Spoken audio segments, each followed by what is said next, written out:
the baseball season on a station without sports in its name. Strike two. WKRK-FM and HD1 Cleveland Heights. We are Cleveland's sports radio. 92.3 The Fan. An Odyssey sports station. 92.3 The Fan. 2020 Sports. This 2020 Sports brought to you by Jackson Comfort Heating, Cooling, and Plumbing. Trusted for over 100 years. Call Jackson Comfort now for same-day service or book online at jacksoncomfort.com. Some believe that Shedeur Sanders has closed the gap on Deshaun Watson for the battle via the Browns starting quarterback. Sanders at his football camp in Brooklyn on Sunday if he's gotten better this offseason. I would say, if you talk to me, do you feel like I improved? Okay, then, so I improved in that. I improved in that space. I would say overall, everything I improved. I would say the way how I sleep, the way I breathe, the way I drink water, the way how I do everything in my life, I improved. So everything improved. Now, prior to Sunday, Sanders partook in a passing camp with Watson last week down in Miami. Rookies report for Browns training camp on Thursday. The veterans a week from tomorrow, July 28th. Guardians on Sunday lose to the Pirates 7-1. Pittsburgh started Paul Skeens, allowing just one run, 7 innings, struck out 8. Pittsburgh wins 2 of 3 in the series. Joe Cantillo got the start for the Guardians, gives up 4 runs, 7 hits in 5 innings. Stephen Kwan drove in the only run of the game for Cleveland on a squeeze bunt in the third. Kwan had a pair of hits on the day, 7 for 10 in the series. Guardians, though, now trail the White Sox by 1 game in the AL Central. World Cup final in East Rutherford on Sunday. Spain beats Argentina 1-0. Ferran Torres scored the game's lone goal in the 106th minute, and Spain wins the World Cup for the first time since 2010. Argentina's loss means the World Cup has not had a back-to-back champion since Pele in Brazil did it in 1958 and 1962. British Open at Royal Birkdale. Ryan Fox made a 12-foot putt for birdie on 18 and wins his first ever major. Fox rallied with 4 birdies over the last 6 holes, finished at 2 under for the round, 10 under for the Open Championship. Fox is the 3rd player from New Zealand to win a men's major, the first since 2005. Fox finished 1 stroke better than Cameron Young. You can now find 92.3 The Fan on YouTube. Subscribe to our YouTube channel, get the best content from our shows each and every weekday. That's 92.3 The Fan on YouTube. Headline sports news every 20 minutes right here on 92.3 The Fan. From the University Hospital Sports Desk, I'm Jeff Thomas. Up next time for the Ken Carman Show with Anthony Lima here on 92.3 The Fan. I would say if you have 2 quarterbacks with competing camps and the receivers and the running backs and the tight ends have to pick which to go to, you got bigger problems in scheduling. You've got drama over that. That's probably not great. And I would think for Deshaun Watson, you'd be cognizant of I should probably invite the other quarterbacks down here with me. And if that didn't happen, then I certainly think you probably have a problem you don't want to have. Listen for the MMQB's Albert Breer, Tuesdays at 5:20 on Cleveland's Sports Radio, 92.3 The Fan. The Ken Carman Show with Anthony Lima. Joey Cantillo gets a swing and a miss, and Bailey throws it down the left field line. Arias was not there to take the throw. Well, that's on Arias. I mean, everybody on the infield but Arias knew that ball was coming down to third base. And this is a great throw. Throw down the second, almost. It skipped the bag. It hit the bag and skipped into center field. And Arias goes to third. What do we have here? Oh, boy, what just happened? I wonder if he went past the bag at second base, possibly. He did. He did. And he didn't retouch it. And he did not. Oh, my goodness gracious. I don't know if I would put sloppy effort, sloppy execution. We made some big mistakes. Part of playing in the big leagues is understanding what the situation of the game is, and that's our job as coaches to teach. We need to step up and be better. We need to be talking to our players more. We need to step up and help these guys learn. We're a young team, and we're going to make mistakes. We've talked about this all year. It feels like that we want to make new mistakes, and that's where myself, our coaches, we need to step up and teach more, and we need to get our players better. This is Cleveland's Sports Radio, 92.3 The Fan. Audio courtesy of Guardians TV. I understand that Stephen Vogt wants to be a leader and isn't going to throw his players under the bus. Sloppy is the first thing that comes to mind, right? And it's also not Gabriel Arias' fault that alone, not his fault alone that they lost. But how could you use any other word but sloppy, Tone? You'd have to use sloppy. Sloppy's a good word. I mean, not being ready for a pick attempt, and then the stuff with going, like, if you watched it quick, because I watched it in real time, and for a second I was confused and went, oh my God, he did step to the other side of the bag. So if he's on the other side of the bag, he's got to touch second base and take off down to third base again. He just overran it, like going back, like it was a Looney Tune. And I don't know. It's a lot of fans have been calling for him for a long time now. He can be tantalizing every now and then, but there's just too many days where he goes brain dead out there. So I don't know what else to do other than when Jose Ramirez comes back, you can't ever see the guy in a uniform again with this team. I can take bad. I can't take brain dead. At least Miles Straw tried. I mean, Miles Straw wasn't good. Miles Straw tried, played his ass off. Yes. Well, and in that clip from Vogt, he said we're a young team and that stuff's going to happen.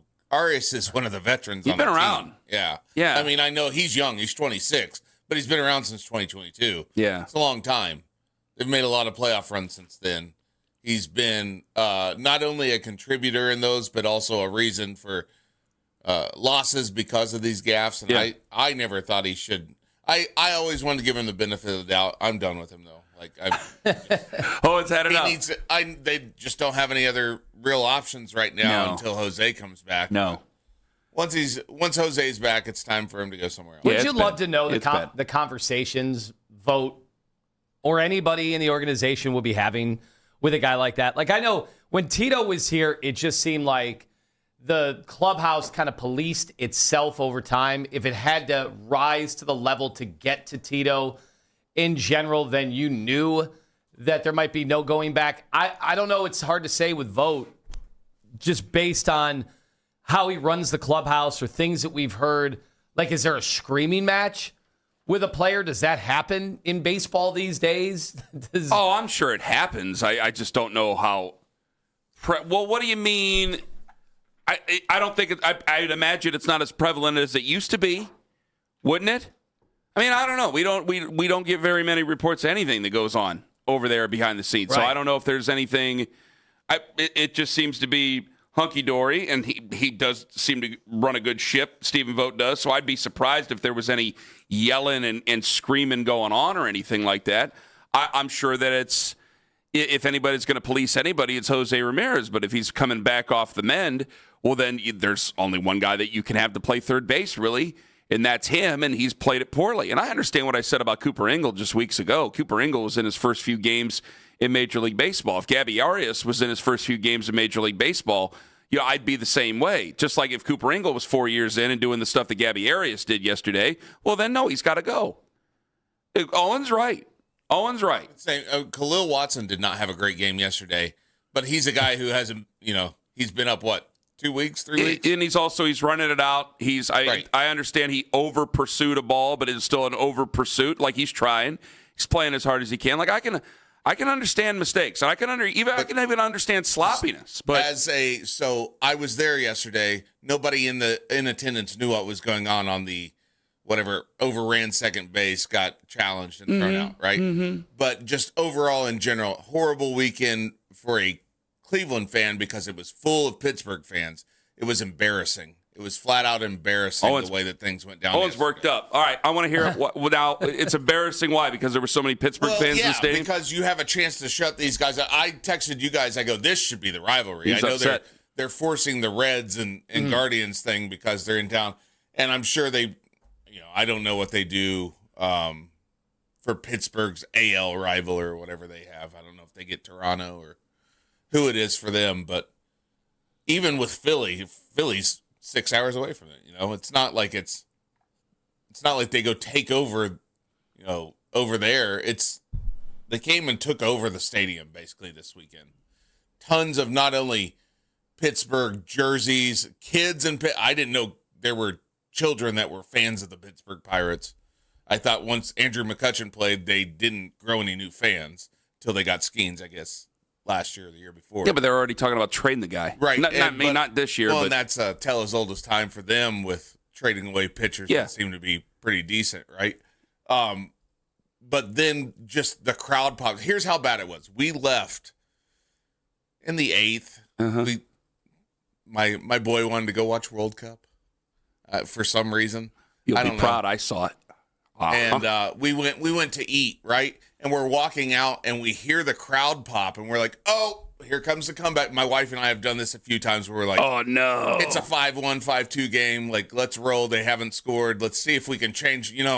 the baseball gods that you feel like you might have a part of, right?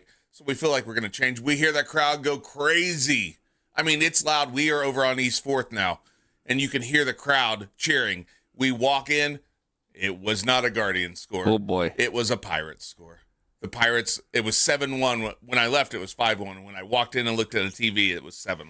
It is weird. Well, first off, I think you're right. I think they should be the rival. I understand we're in the same state. I don't share very much in common with anything in Cincinnati. I mean, as far as anything. I mean, I guess we're both on bodies of water. Yeah. And I understand there's a They're Paul on a Brown. river, that's not I understand there's a Paul Brown connection there, but I mean, Paul Brown's been dead for 30 years, and I don't know. I know that, again, I've told you guys, they hate us way more than we hate them. We don't even think of them. At least I really don't. I think of Pittsburgh often, and the Ravens often for obvious reasons. I guess that their AL rival might be the Orioles or something. I don't know. But it just seems to be this forced Ohio Cup that we don't even know what it looks like. It's like, I really don't care about the Reds. I really don't. I don't. And then the Pirates, obviously we take the Steelers as strong rivals. I've never, because I got to tell you, a lot of the Steeler fans I know, they're Guardians fans, Indians fans. Like, so it's this weird, like, as many like die-hard ass hardcore Steeler fans that I know who are from here, they all like the Guardians. And Owen's not wrong. It wasn't like he's making up the numbers of the people that he saw in the stands. It's like you can hear him on TV, but it's like that should be the rival. It would be more fun. The Pirates and Guardians, they just seem to kind of exist in certain ways. Like, that's it. It's like, well, this is perfect. It's fish in a barrel, and you don't do it. And I agree totally with Owen. I mean, the Arias thing, too. He's come around on it. I mean, what Owen gives everybody 18 chances. If you're out of chances with Owen, then you're done. So that's one thing. But and I agree with you about the Pirates thing. I don't understand why they continue to force feed the Red stuff. I'm like, I got nothing against Cincinnati, Ohio, whatever. Well, they probably could be both, right? Like yeah, it's just the way that they scheduled that interleague stuff, and it's not, you play everybody now, but I think with those specified rivalries, you actually go home and away with them every year, and with the other ones, you only do a home or away. Well, every year. So. And now that it's only been happening for 2 years, but the rivalry thing's been like 10 years. But also, and now with the DH, go ahead. Oh, sorry, it's just also the fact that Skeens was pitching. So any fan, I think Pittsburgh fans will travel to see Skeens. Like they've built him if he's up close, yeah. They've built him up as a total superstar. They know everything about him, his relationship. Like they'll follow him, and the fact that this was just so close, and it's not like we're selling out. A bunch of Sunday games. Well, he is a remarkable pitcher. I understand. I personally, I think he's been banged up this year. And a lot of people have thought that too. Go ahead. Well, on that, like, a ton of Steelers fans that might have went to Ohio State and they live here, and that, maybe 95 they went over to Pittsburgh and just never came back. And as far as Steelers go, right? But when it comes to, like, how many people do you know that are Pirates fans and that are true Pittsburgh fans that live here and have nothing to do with any of the Ohio teams? I know one. Al King. He's the athletic director at Ashland. People that support the Steelers, but there are also Guardians fans or they're Cavs fans. And they're from here. They maybe grew up in Lakewood, but they ended up being a Steelers fan because of the way things went down, right? That's it, yep. But I did not expect to see that amount of what I assume are Pennsylvania people coming over.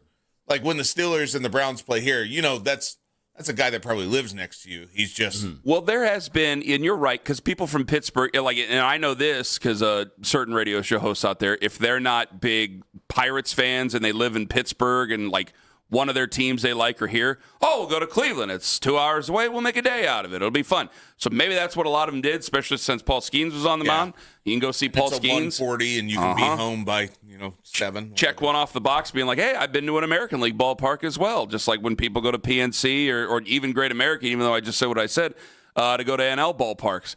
I feel the same way Owen does. I don't want to rip everything off of the NFL, but it just seems to be the perfect amount of rivals are right there. I know Baltimore's a little bit of a different animal, but the perfect amount of rivals are right there. It's like, what are we doing? What are we doing waiting around here? Let's just make it happen. Now with the DH, and I think he's right. Like if you had something divisional between the two, it would be better because I did not find myself passionately upset like I would be at times with Steeler fans in the stadium. When it's a Browns-Steelers game, I'm not passionately upset that there are a bunch of Pirates fans in the ballpark yesterday. I wasn't there there personally to feel that, so maybe I'd feel the same way Owen does. But I just don't feel the passion. I feel if we were in a division with him, absolutely I'd be feeling that way.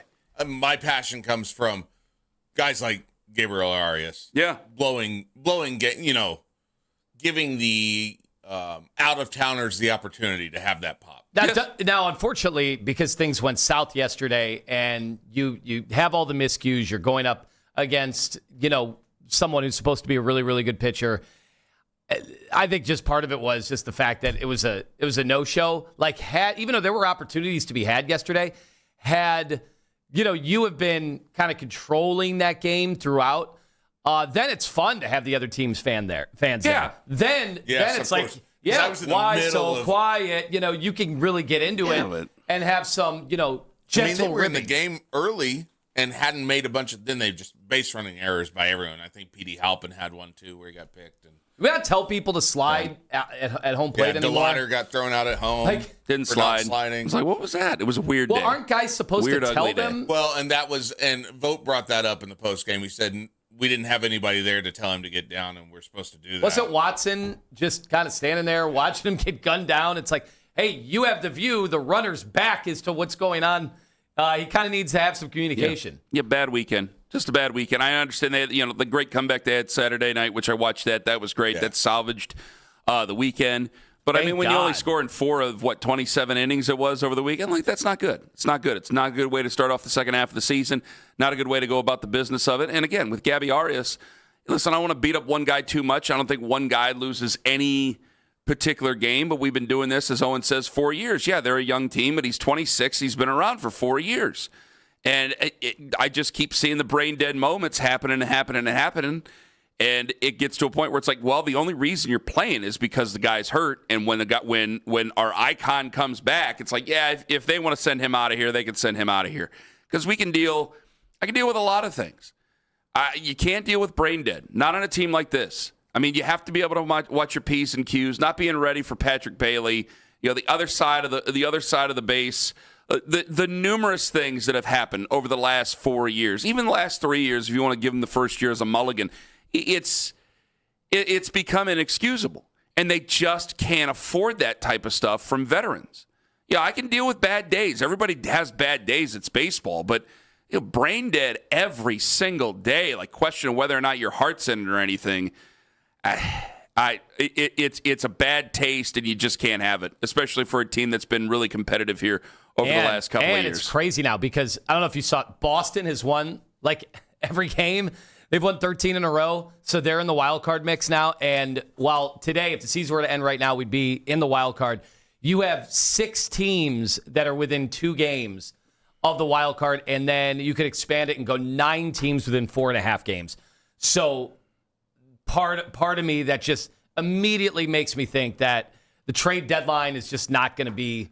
It's almost no reason to even talk about a trade deadline yet. No. With that many teams. Coming up, I watched till the end, and I still turned it off too soon. And it's got to be today, right? Ken Carman, Anthony Lima, live in the Fan.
Tire and Auto Service experts. We've got some early issues for you on State Route 176 northbound. The 2 left lanes are blocked at Denison Avenue because of an accident. Jeff Thomas, Odyssey Cleveland traffic.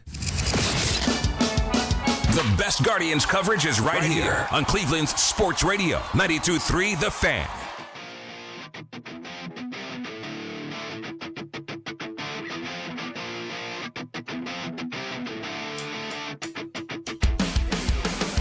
$7:20, Danny Cunningham going to join us on the show. 8:20, Daryl Ryder. Of course, he's the Browns reporter for 92.3 The Fan, 92.3thefan.com. Danny Cunningham, host of Locked On Cavs. See what he has to say about LeBron. We'll talk about LeBron coming up here in just a few moments. I watched the World Cup, and I turned it off too soon. I watched till the end, and Spain was running out onto the pitch to celebrate. And I went, oh, that's great. All right. And when I turned the channel, I didn't realize there was going to be brawls out there on the field after the game. I guess Argentina is known for the dirty pool. The Argentinians were very upset, and they did not take the loss very well at all. They were upset. There was apparently some brouhahas out there, and I had turned it off. I didn't watch any of the ceremony or any of the pomp and circumstance after. I watched it. The goal was amazing, and I messed up because I knew they were in extra time, and Liz thought it was like, that's it, like it's sudden death. And I was like, oh, no. They play until they call it, and they go, and then it was like going to like 120. And she's like, well, isn't that the end? I go, no, they're going to tack more time on. And they tacked the extra 5 minutes on. Like, it was always, she didn't understand. And that was one thing I did get to explain. I go, well, there's an official timekeeper, and he tracks all the time they have because they never stop the clock. I'm glad you knew all this. I had no idea. You didn't know about the extra time and everything? I didn't know how it worked. I just knew that, like, famously, we've had the World Cup decided by penalty kicks. And I'm like, when do those start? Because there's been no scoring to speak of. So I was like, maybe that part can be entertaining. Because if you're not a soccer fan, if you're not a diehard, and I'm not, and I know some of the big names just because they've kind of been forced down our throats, throughout this whole process. There's also been a ton of goal scoring by some of the legendary players, which has been awesome. So I was like, all right, let's get the penalty kicks. Because me, I don't know how sacred, the having these decided in regulation or anything like that. Like I wanted it to be decided on the field. I didn't want penalty kicks to happen. It just seemed like it was never going to be decided on the field because it was like so lopsided. The entire game was being played on one half of the field. And then as soccer people tell you, just like, baseball people say, well, it's just baseball. Soccer people will just tell you, oh, it's football. That, you might dominate a team, but you'll have nothing to show for it. Yeah. In the actual scoreboard. Yeah, so, that's got to be frustrating as heck because, one team was 1,000 times better than the other team. Well, and then they were one down. Yeah, and then the one team was playing with just 10, exactly. And I had gotten home from Chicago where, by the way, everybody on the plane had some sort of soccer gear on. It's incredible. Nice. I don't know if this is just a one-time thing because it's the World Cup or, people had, and it wasn't just the countries. They had their English Premier or their La Liga. It's very engaging. Treating it like the Super Bowl. It's a very engaging thing.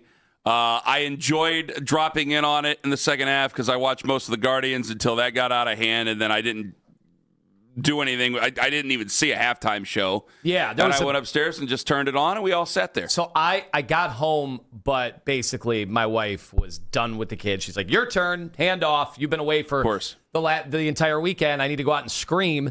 So I'm with the kids, but I couldn't have the volume on because you got to kind of pay attention to the kids after you've been gone all weekend. So I'm not hearing the announcers, so I don't know the rules. I don't know when does the game end, the match. When does the match end? I had no idea. Wait, you didn't know about the concept of extra time? No, I knew extra time, but to what end? Oh. Like at what point? It's not sudden death. Yeah. At what point does the match keep going, and then when would it go to penalty kicks? That's the only thing. Because I thought penalty kicks would be fun. I felt because they said... Especially with Messi. They said when they start, because they took the break, and then they said they'd go to 120. And then when they went to 120, I'm like, well, if somebody went down, they got hit in the face. But so think about it. Without announcers, I'm not hearing any of that. Oh. I am just seeing a plus sign and a minute total, and I'm like, can we all admit, guys, this is kind of one flaw in the scenario. Think if you don't know a ton about the sport, you probably need to have the announcers on to help you walk through. Yeah. Yeah, it just was not an option. I think that's a good Next World Cup? Yeah. Turn on those announcers. Yeah, your kids Maybe the kids will be into Your it. kids will be older, so you won't have to deal with them. Yeah, Maybe they will be the ones telling you. You live in a soccer crazy community. You're probably going to be all in. Next World Cup. Yeah. You'll get to watch it. They don't stop the clock, which again, I'm like, well, you don't need the timekeeper if you just stop the clock like that. But right, you know what? It's their thing. Well, now he's in charge of the clock. Well, and then I can't call it a fatal flaw. Maybe it's a fatal flaw for getting people like me to continue caring, because I watched a bunch of it. I did, and I didn't really have a rooting interest. But obviously, it's the biggest sport on the planet. It doesn't need all that much help. But one thing is is so clear, like seeing that in the World Cup, it's all about defense, right? Yeah. That's what everybody says. If you watch this, they know it becomes, especially at the highest level, when the World Cup is going to be decided. Well, what's the only way to create the most opportunities? It's to flop. It's to get penalties. There's a disproportionate amount of the scoring that becomes after there are these penalties. So what does soccer do about that? Because guys go down like they have serious issues, and then they get up and play for another 45 minutes. So they're all trying to bait the officials into these calls that can have this immense impact on these matches where there's no scoring. Clearly. I kind of think that's a problem. I don't know how you fix it, though. Do I tell a guy to just get up if I don't know if he's hurt or not? You can't do that. I'm serious. A couple of those things is what are you going to do? I don't know how are you supposed to stop something like that? People do that all the time. I mean, we did this. You mentioned the flopping in the NBA. Now that everybody, it happens in almost every sport. Nobody likes it in any sport. It does. Nobody likes any of it. But you have to embellish it for some way to get yourself an opportunity to score. It seems like the only way to win in soccer at the highest level in those matches. Yeah, and that's very frustrating to watch, because when a guy goes down, that clock keeps going, and then you're like, oh, we're just wasting time now. So are you still We have in? to now. I don't know. Honestly, I don't think I'm going to be out there picking an English Premier League team. It's very hard. Once you get to a certain age, it's just very hard to drop in on another sport and then say, I feel if you're going to drop in on a sport that's not one of the big four in the United States, I don't know how big of a sports fan you were to begin with. Does that make sense? If you're a hardcore Browns fan, hardcore Browns, Cavs, Guardians fan, right? And you're 35 years old, I think it's very, very hard to go, I like this, to not be a soccer person and to watch the World Cup and go, I'm in now. I'm picking a team. We're going to do this. I'm in. I feel it's very hard to do that. But I'll tell you, I was definitely influenced by groupthink, right? Well, There's so many people that are into this that part of me, I feel like these aren't idiots all over the world. They have to have a reason to really be into this. Of course. And in watching it, I did gain an appreciation, because I've never seen so much. I've watched the World Cup before. I've never watched as many, just because they were showcasing our towns across the country. It was very cool to have people from around the world kind of enjoy all these different ways of life of Americans. They also didn't show any games at 2 a.m. this year. Yeah. None. Because they didn't play any at 2 a.m. this year. And that was a huge They were all benefit. on our time. Should we just always host it? Guys, let's just always host it. Yeah. Well, because I'm thinking about it like this. All right, this is why I bring it up. You go at these other places, they build these tremendous stadiums, and then I hear this happens with the Olympics all the time.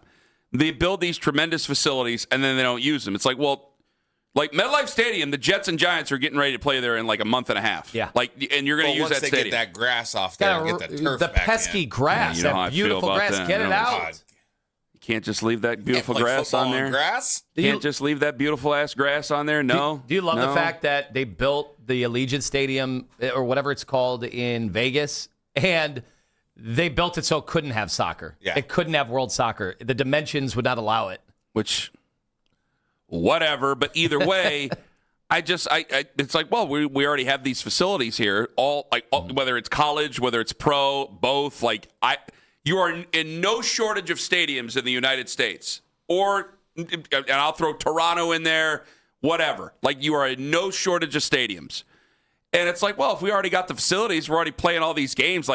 I don't think that MetLife Stadium is going to fall into a state of disrepair over the next 4 years. Like, that's not going to happen. So you might as well just, fine, let's keep having it over here. Seems to be a nice thing everybody comes in for. I understand there's always going to be international intrigue and politics and all the things that happen, but it's like, well, if you're just going to do it, is it the type of economical downfall that happens after you always hear the Olympics? Like, well, they built all these things and now they're not able to use them, and it actually becomes a bigger cost than what it is to be. But these stadiums aren't going anywhere. That's the whole thing of it. So it's like, what the hell? You might as well just host it over here every time, and it seemed most of the time. It seemed like people from around the world really were impressed with how this thing went off. Enjoyable. It was an enjoyable experience to most. Let me get the Gio in Cleveland. Hello. Good morning, guys. How are you? We're doing wonderful. How is your name spelled, by the way? G-I-O? G-E-O. Like G-E-O. Wow. Okay, I thought John just had the 90s on his mind. All right, Gio, go ahead. So, dad of two boys that play soccer. I played, not that I'm one-cheating myself, college sports, baseball, football. I have no clue. And watching this sport, to me, soccer, and Anthony kind of is patronizing it a little bit, but it is that, rich kids sport that everybody can't relate to. And like, I tried to sit down and watch the World Cup with friends that played soccer. And instead of them explaining it to me, and like our boy soccer coach, they're like, you just don't understand. And I'm like, it's boring. Like, help me understand why this is the biggest sport in the world. And the other thing that blows my mind is how is the American team so bad when we have the best of everything? Well, I just don't understand. I don't understand it. Well, the best of what we have, they end up playing other things. Like if Russell Westbrook never plays basketball, he probably is a really good soccer player. Like, we have basketball, we have football, we got baseball here in abundance. And Gio, thank you for the call. They just choose other things. And they don't see a way to make money. Is soccer really for rich people though? In America, I know a lot of poors that play soccer around the world. I thought that was the benefit. That was the bonus. It takes of what a ball soccer, and a field. Yeah, that's what it brought to the table. Is that people come from all walks of life to be able to play it. Yeah, you got a couple of cones or trash cans or whatever. We've had this. We went round and round. My oldest daughter played, and her home games were in Lodi, which is an hour away from where I live. And we went through this, Anthony and I, about, well, why can't she just play the kids from around here? Well, we've already done that. You were getting to play Columbus teams and Youngstown teams, and all. They were kind of in a middle. I think he's speaking to the problem we are having in this country. I think he kind of stumbled over it. That in this country, it is perceived as that. To be able to be really good and be afforded all the opportunities, the buy-in is more expensive in soccer than almost anything. That's with any youth sport, and that's a totally different conversation of, they're going to find a way to get your money, brother. That gets deep. The house is always going to find a way to win on that one. All right, 7:20. Danny Cunningham going to join us on the show. Daryl's going to join us at 8:20. Lima Likes coming up at 7:45. So it's a packed hour and a half coming up. And I certainly hope Jason Lloyd and Lima are very, very happy about things this morning. Ken Carman, Anthony Lima, live on the Fan. Northeast Factory Direct at northeastfactorydirect.com. You're going to be very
accident on 176 northbound has been cleared, so for the moment, you drive into downtown Cleveland should be nice and easy. Jeff Thomas, Odyssey Cleveland traffic. LeBron watches on. And this fall, I'm going to take my talents to. Could he make another return to Cleveland? We are the place for all the latest NBA news and rumors. We are Sports Radio 92.3 The Fan.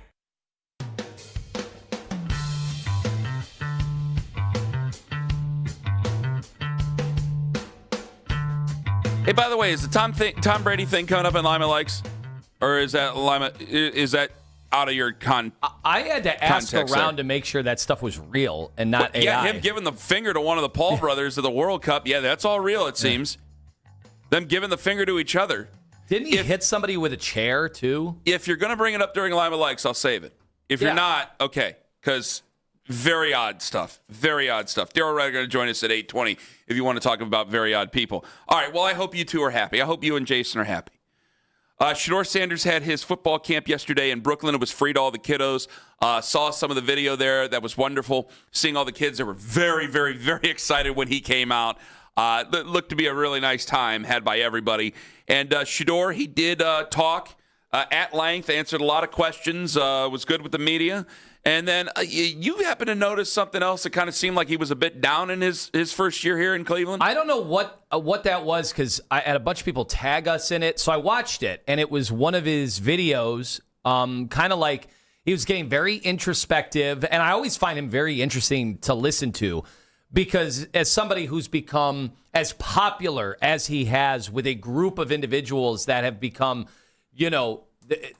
these are the most dug-in fans of anybody you'll find in sports, it almost seems.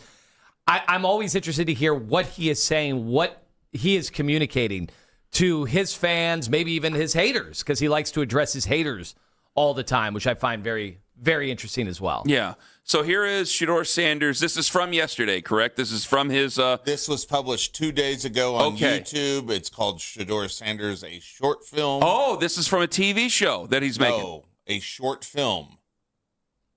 A short film that he's making. Right, a TV show would be more episodes. Just one episode, which is a short film. Can I see this in IMAX? Okay. It does say it's in 4K. Will they cut off part of his head like they are in The Odyssey? From Shedeur Sanders, a short film. Here is Shedeur. Relationships with me is the most important thing. Everybody's going to have ups and downs in life, but it's about who you could count on, who you could lean on. People will say they support you, but never really support. A lot of people will go online and show support, but personally would never reach out and do anything. So I understand what actually having your back look like throughout everything. A lot of people talk about it, but they don't really do it. And I don't really respect those people. I don't respect people that talk down on other people for financial gain. And everything went down how it went. There was no, let me help. There was nobody reaching out. But personally, I could never talk down on another person negatively, and you don't even have a relationship with that person. When that person rises to the top, they're always going to remember that. I know I will. All right, that's Shedeur Sanders from Shedeur Sanders, a short film. This is from 2 days ago, as Owen said. Go ahead. Boy, I got to tell you, I'm surprised because his fans, they don't seem like the type that wouldn't reach out. Like, it seems like their entire life I think I'm is designed around supporting him at all costs and going after anybody who dares tell the truth about the way he plays or would you be surprised criticizes in any way. Would you be surprised if you had heard that there were some hangers-on that might have distanced themselves when he was taken in the 5th round? I'm serious. Oh, you think some people jumped off the bandwagon? I wonder if there were some people who were shame close on them. to him. Well, that's sad. Well, if you're going to be sarcastic about it, then what the hell? I'm being dead serious. Are you being serious or are you being you? Words right here. I don't respect people that talk down on other people for financial gain. Is he talking about Rex Ryan? When did Rex Ryan put that tweet out there going after Shedeur Sanders? That was after the photo shoot because, Shedeur has been very busy. He's released another single.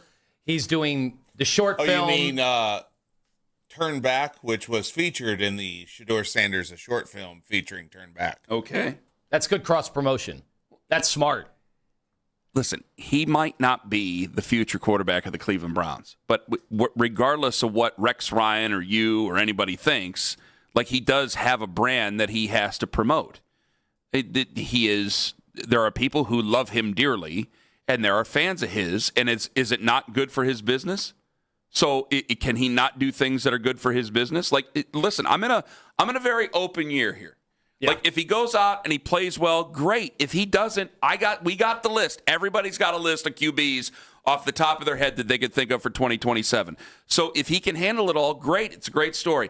If he can't, he still needs to protect his business after this. And his business after this is the business of himself. What do you think he cares more about? And that's not to be nasty. That's to be true. And I mean, his name is a brand. Probably somebody like Rex Ryan is arguing that he cares more about all this other stuff than football, or if he cares about it even in the same realm, if it's even close, then he's not spending enough time on football. Apparently. And so, I don't know. This one's tough because we're not with him every day. We just see the videos, right? And we've got, by the way, there's a legendary, quote, legendary behind-the-scenes look at his photo shoot. So not only can you check out the photo shoot, you can actually see how they made the photo shoot. Okay, so now you are being sarcastic. No, All I'm right. saying... No, you're not. No, you're not. You're being totally disingenuous. I know you. Remember that. No. I think this is cool because... No, you don't. You don't think it's cool. I know you. When in life do you get to be taken behind the scenes of the photo shoot is the photo shoot.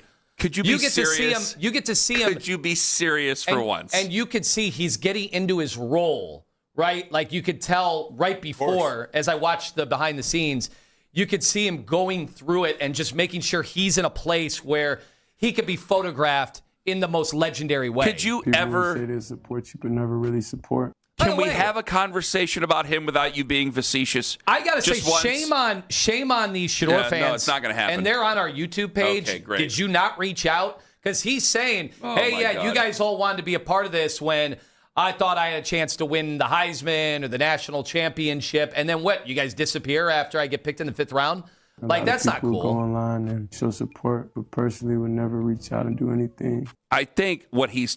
Shame on you guys. All right, I'll take it seriously. You can take your pot shots if you want. It honestly seems like Shador's a little upset that these people ghosted him. You're not going to start calling me at 2:30 in the afternoon going, I can't believe all these Shador fans are saying such nasty things about me. This is unbelievable. I think he might call you and go, what happened to my Shador fans?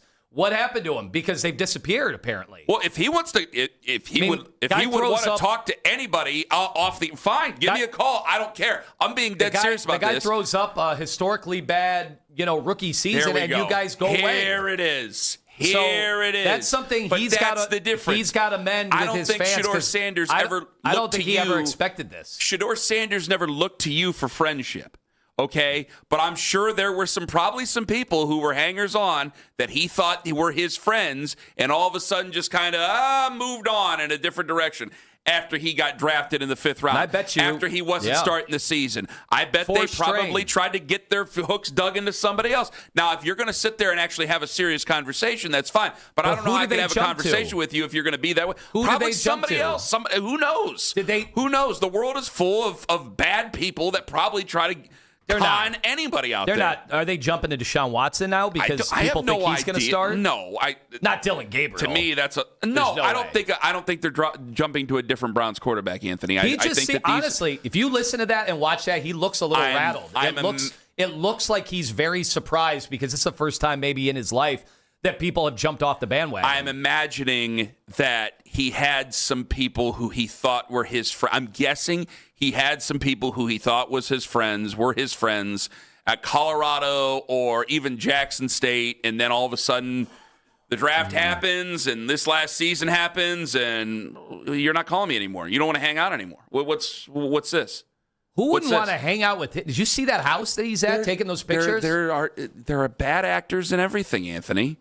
Speaking of bad acting, your acting is terrible right now. They're not going to be featured on his next single, I'll tell you that much. He sits there and he'll call me this afternoon and wonder why he's getting cussed out on the internet. This is amazing. It's really amazing. I just did not. I thought his fans of all fans were the most in sync. This isn't even a slippery wizard move. This is like over the top move. Just see him. He looks. I'm just saying he looked a little downtrodden about it all. All right. What do you even want to ask the listeners? That's why he took us behind the scenes. All right. That's what I saw. We're just not going to be serious. It wasn't even on your radar. Ken didn't even see this. I know. I thought he was talking about I thought we were talking about the Rex Ryan stuff. I thought it was a press conference. I didn't know. I watched 3 different sporting events yesterday. I only saw that he was having a youth football camp. That was it. Maybe he's talking to Ken. Ken forgot about him. He didn't reach out. He didn't do anything. No, I've said hello to the young man. Wow. That's all that we've had in terms of a back and forth. And Always gonna remember that. he said hello back. He's and he was very nice. He is writing it down. For the love of God. Danny Cunningham in just over a half an hour. Where the hell's LeBron going? If you care. Ken Carman, Anthony Lima, live on The Fan. Peter and Company Jewelers in Avon Lake. Tomorrow is Tuesday. Go to Facebook right now. Like them on Facebook, Tuesdays with Tammy. I was talking to Tammy just a couple of weeks ago about it, and she goes, boy, there's a lot.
92.3 The Fan on the Odyssey app. Headline sports news every 20 minutes right here on 92.3 The Fan. From the University Hospital Sports Desk, I'm Jeff Thomas. Get the latest Cavs news, the afternoon drive. Weekdays starting at 2. Cleveland's Sports Radio, 92.3 The Fan.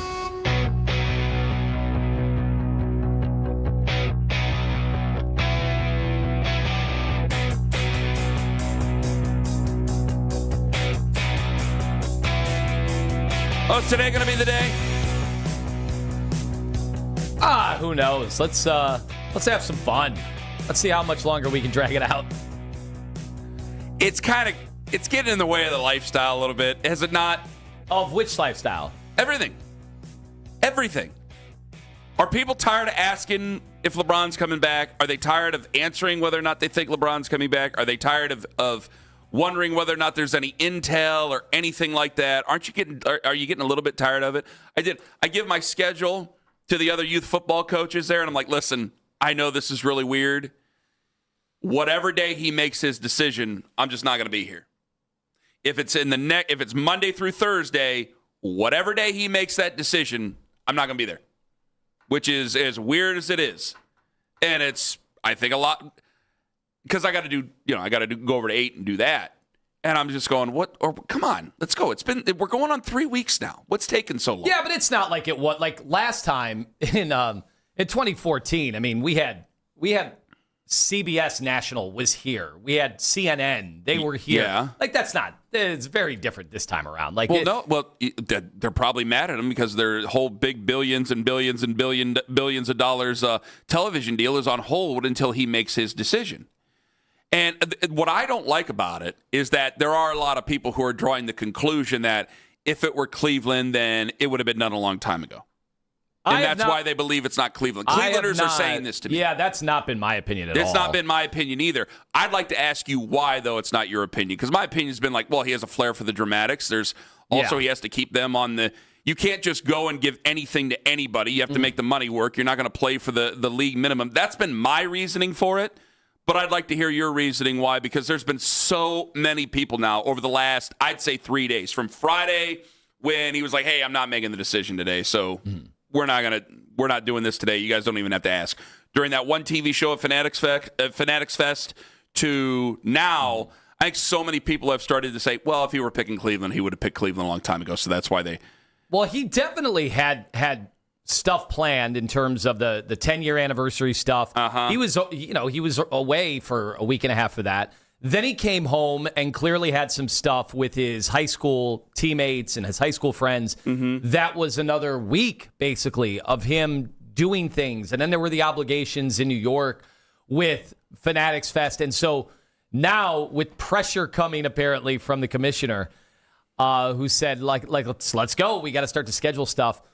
I think this comes as a natural breaking point, and the fact that the World Cup is over, there's nothing now. I mean, there's no reason at this point. The NBA business has been conducted. You saw we had a Lou Dort trade that had people thinking that in a weird way, this could involve the Cavs with them trying to get everything settled, post LeBron, post Harden. It was interesting. Harden showed up at a couple of things, and he seemed pretty confident. If you did see that he was asked about it, and he's like, yeah, that's been the plan all along. There was one from like ESPN Brazil or something that he sounds very confident in, which, again, just then if the decision is there to be made, then just make the decision and let's move on. And I understand that there's other things that he has to do when it comes to business and getting all his ducks in a row. That's fine.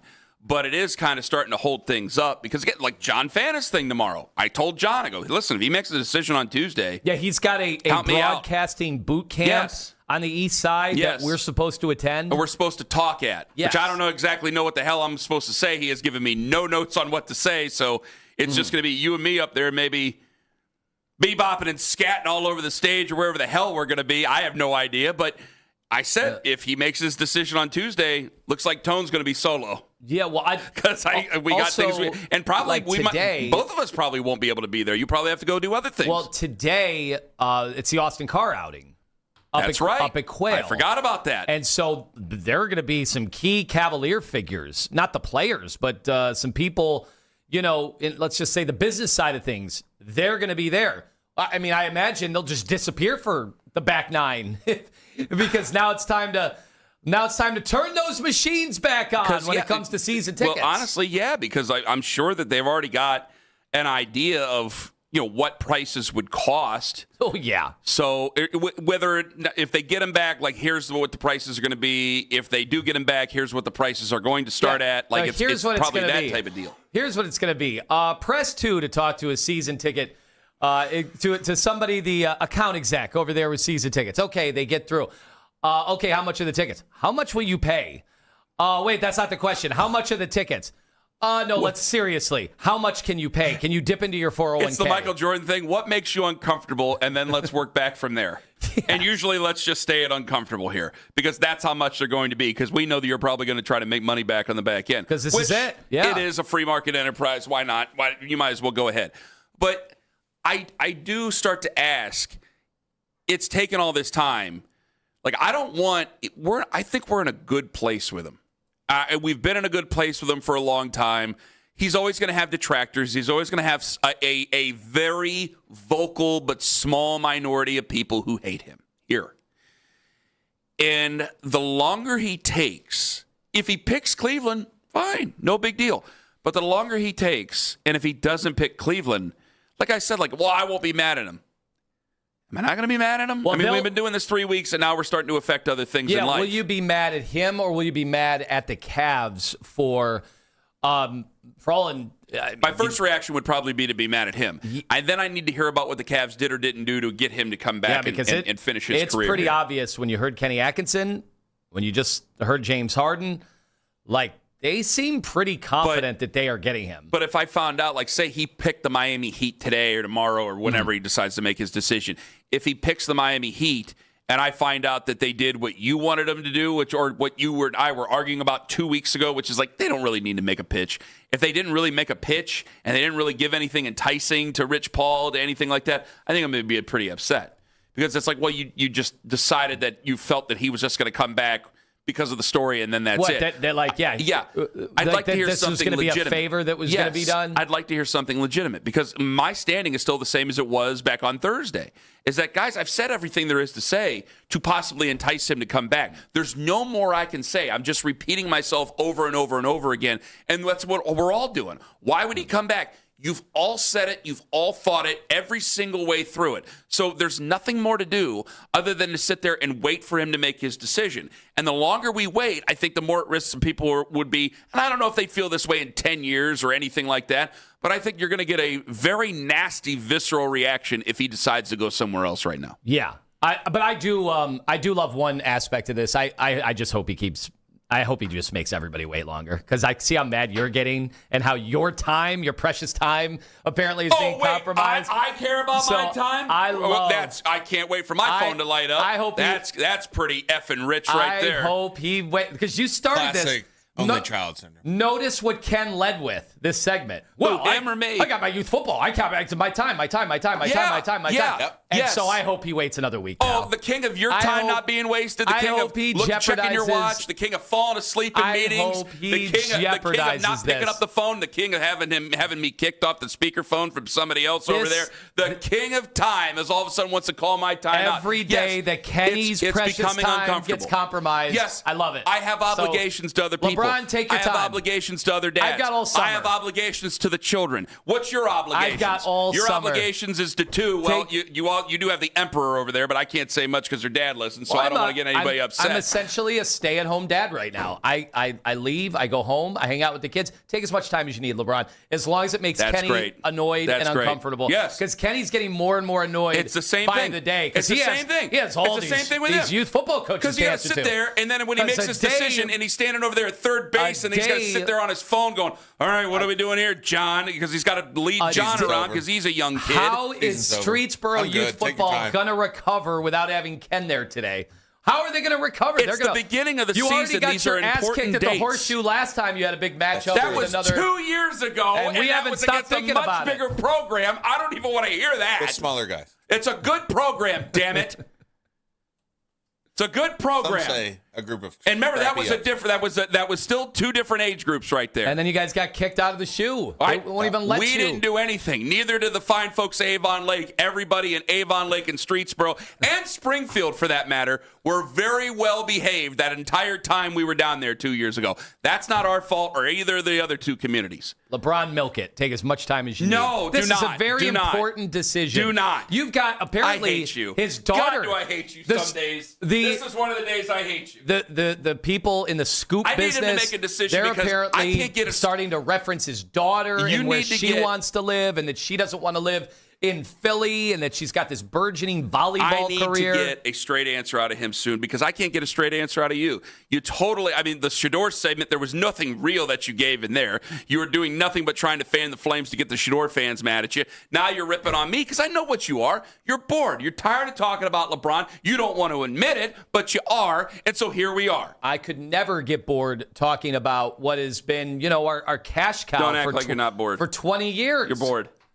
I'm telling you, I am enjoying. I'm seeing Miami right now as the favorite in the prediction markets. So our cash cow, what does that mean? They have jumped. So he lines your pockets. That's the only reason you care about LeBron. You're not a real Cavs fan. Is that it? My entire career. That's great, guys. I owe to LeBron James. That's great, guys. So unlike Shador, real Cleveland fan over here, guys. They say we're all making money off Shador. I've seen no extra dollars thanks to Shador. Unfortunately, a real Cleveland fan. I'm waiting for the Shador money to come in. Audio courtesy of Shador short film. It has not come in. The LeBron money, those checks have been cashed. I live in Bay Village thanks to LeBron James. Congratulations. Called Shador Sanders a short film. On your success. Congratulations on your LeBron success. So take your time. I'm in no rush. No, I'm in a hurry. Let's get this going because one of these days I got to take out. So let's just, you know what? Let's get it out of the way. Just make it today, and we'll all move on with our lives. As I told you, the biggest misconception is like the Cavs can't build their team until they know there's no free agency, and they're above the first apron anyway. Yeah, but you still have to make it all work together. They have to make it all work together. It's not like there's some big opening where they can absorb all these contracts. No, everything's got to be by trade anyway, and it's not like teams are not going to pick up the phone, especially the ones that are keeping their eye on this LeBron situation to begin with. Danny Cunningham's a high school football coach. I bet Danny agrees with me. Ooh, and Danny's going to join us in 5 minutes on The Fan. Northeast Ohio Fence and Deck. I don't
Cameron Young. Can now find 92.3 The Fan on YouTube. Subscribe to our YouTube channel.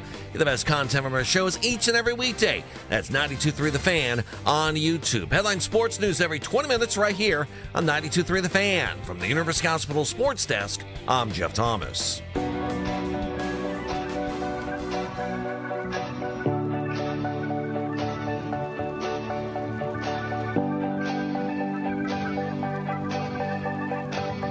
Still playing the waiting game.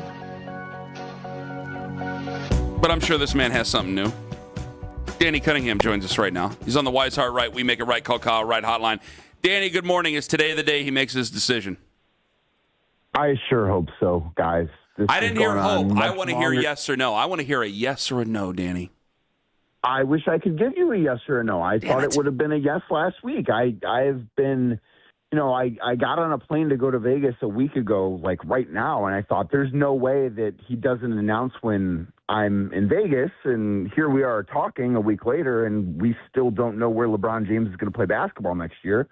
And never in my wildest dreams when we got the tweet from ESPN's Shams Charania 3 weeks ago saying that LeBron wasn't going back to the Lakers, that I thought we'd be sitting here on July 20th and still not knowing where he's going to be playing his basketball next season.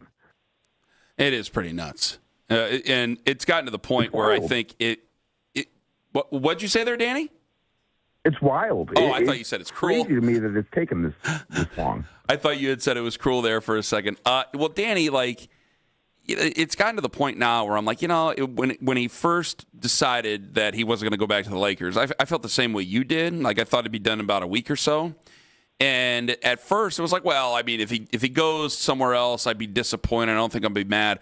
I got a lot of people around here might end up being mad if you're taking 3 weeks to make a decision, then you don't pick your hometown, your home area. I think that it might change the way that some people feeling, at least for the short term. I don't know about it in 10 years if people are going to still hate him, but I think it might change some people's feelings here in the short term. I would agree with that because I think that the Cavs offseason has kind of become built around this, where I went into the offseason thinking, no, it'd be nice for the Cavs if they got LeBron. Like, it would be a really positive thing, but it wouldn't be the biggest necessity in the world. But here we are, again, 3 weeks later, and the only moves the Cavs have made this offseason has been drafting Malik Thomas, which looks really, really good after Summer League, signing Thomas Bryant to a minimum contract, and giving Donovan Mitchell this massive extension. Like, when that has been your offseason and you needed to go into this summer getting better, which the Cavs have not done, and I know that Larry Nance Jr. and Keon Ellis were not exactly factors in the postseason, but you did lose a starter from that team that went to the conference finals this offseason in Dean Wade, and you don't get better, like, that's a problem. And I do think that we've gotten to the point where their pathway to getting better is adding LeBron. And if they don't add LeBron, I think it is a frustrating offseason, at least as of right now. We'll see if the Cavs do something or pivot in a different direction. I'm not exactly sure what that pivot might be if LeBron goes elsewhere, but they went into this offseason, I think, needing to get better, and if they don't add LeBron, I'm not sure exactly how that happens now. Danny Cunningham with us. Obviously, the Harden contract number is cloaked in silence. We don't really know. It's just been a bunch of people throwing out numbers. At first, I remember there was one report that it could actually be in the 20s, and then that was corrected. Then next thing you know, it was in the 30s, and we still don't know. But did you see somebody caught up with James Harden over the weekend?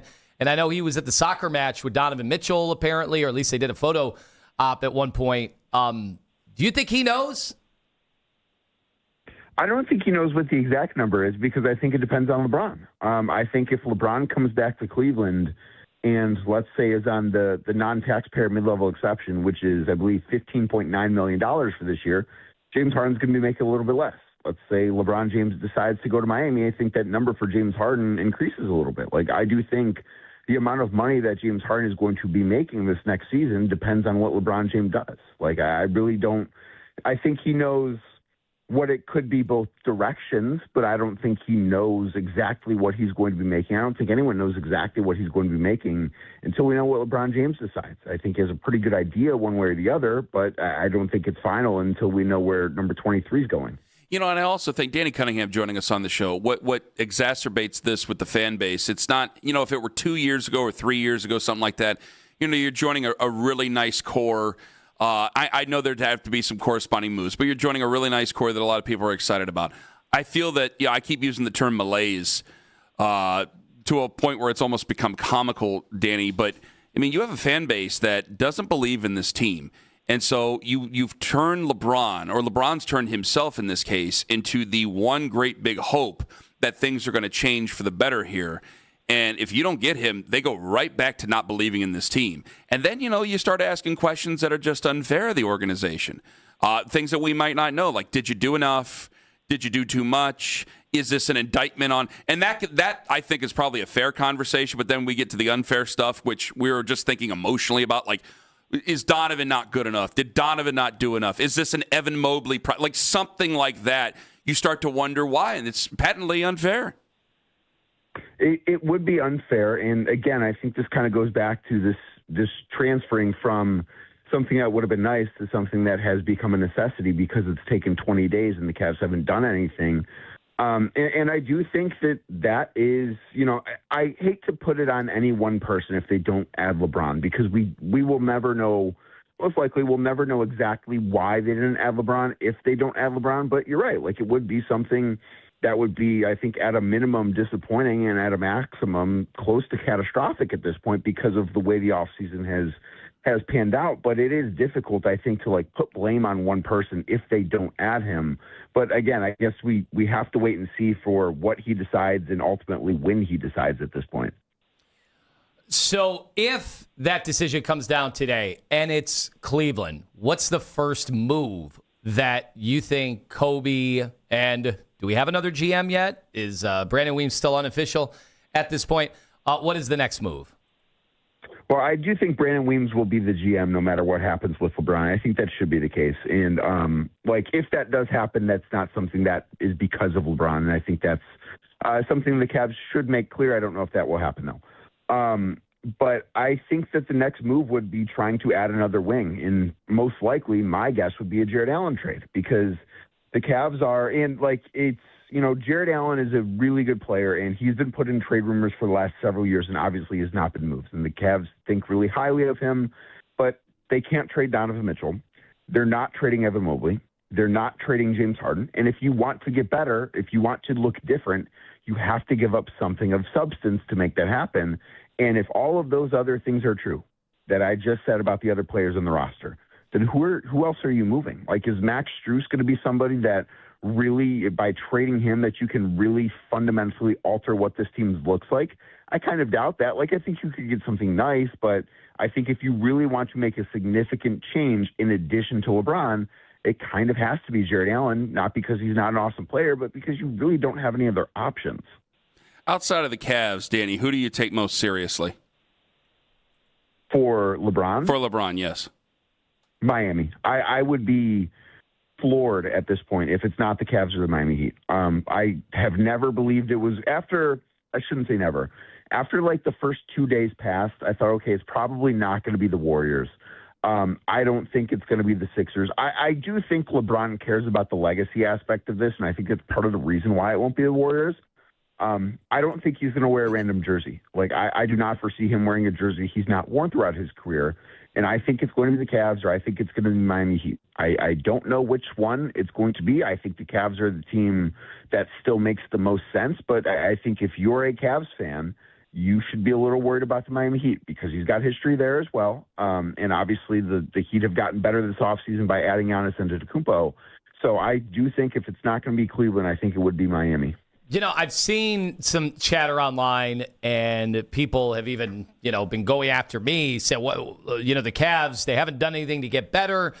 Look at everybody else in the East is getting better. And I'm like, who's actually gotten better in the East? Have the New York Knicks gotten better? I don't think so. The Boston Celtics gotten better? I actually think all of the teams that finished the regular season above the Cavs in the standings got at least a little bit worse.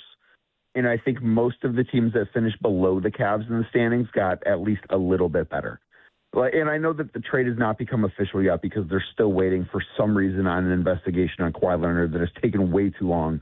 But, like, if they add Kawhi, if that trade goes through, you can't tell me the Raptors have not gotten better. I do think the Atlanta Hawks, like, I don't think they're a championship contender, but I think that they've gotten better. I think you can look at most of the teams outside of maybe Orlando and Charlotte that finished in the playoff picture below the Cavs. I think those teams have all gotten at least a little bit better. And then you also think about Indiana is going to be much better than they were because they're adding Tyrese Halliburton. And I do like the addition of Kelly Oubre that they made. And obviously Ivica Zubac during the season. So I do think that a lot of the teams that finished fifth and below in the East got better. And it's not necessarily that these teams all jumped a tier, but I think the best way to describe it is maybe the space between the tiers in the East has tightened up a little bit. Danny Cunningham joining us from Locked On Cavs as well as Inside Shot on Substack, Cleveland Magazine, 92.3 The Fan. Does the clock start to tick on Kenny Atkinson if LeBron James comes to Cleveland?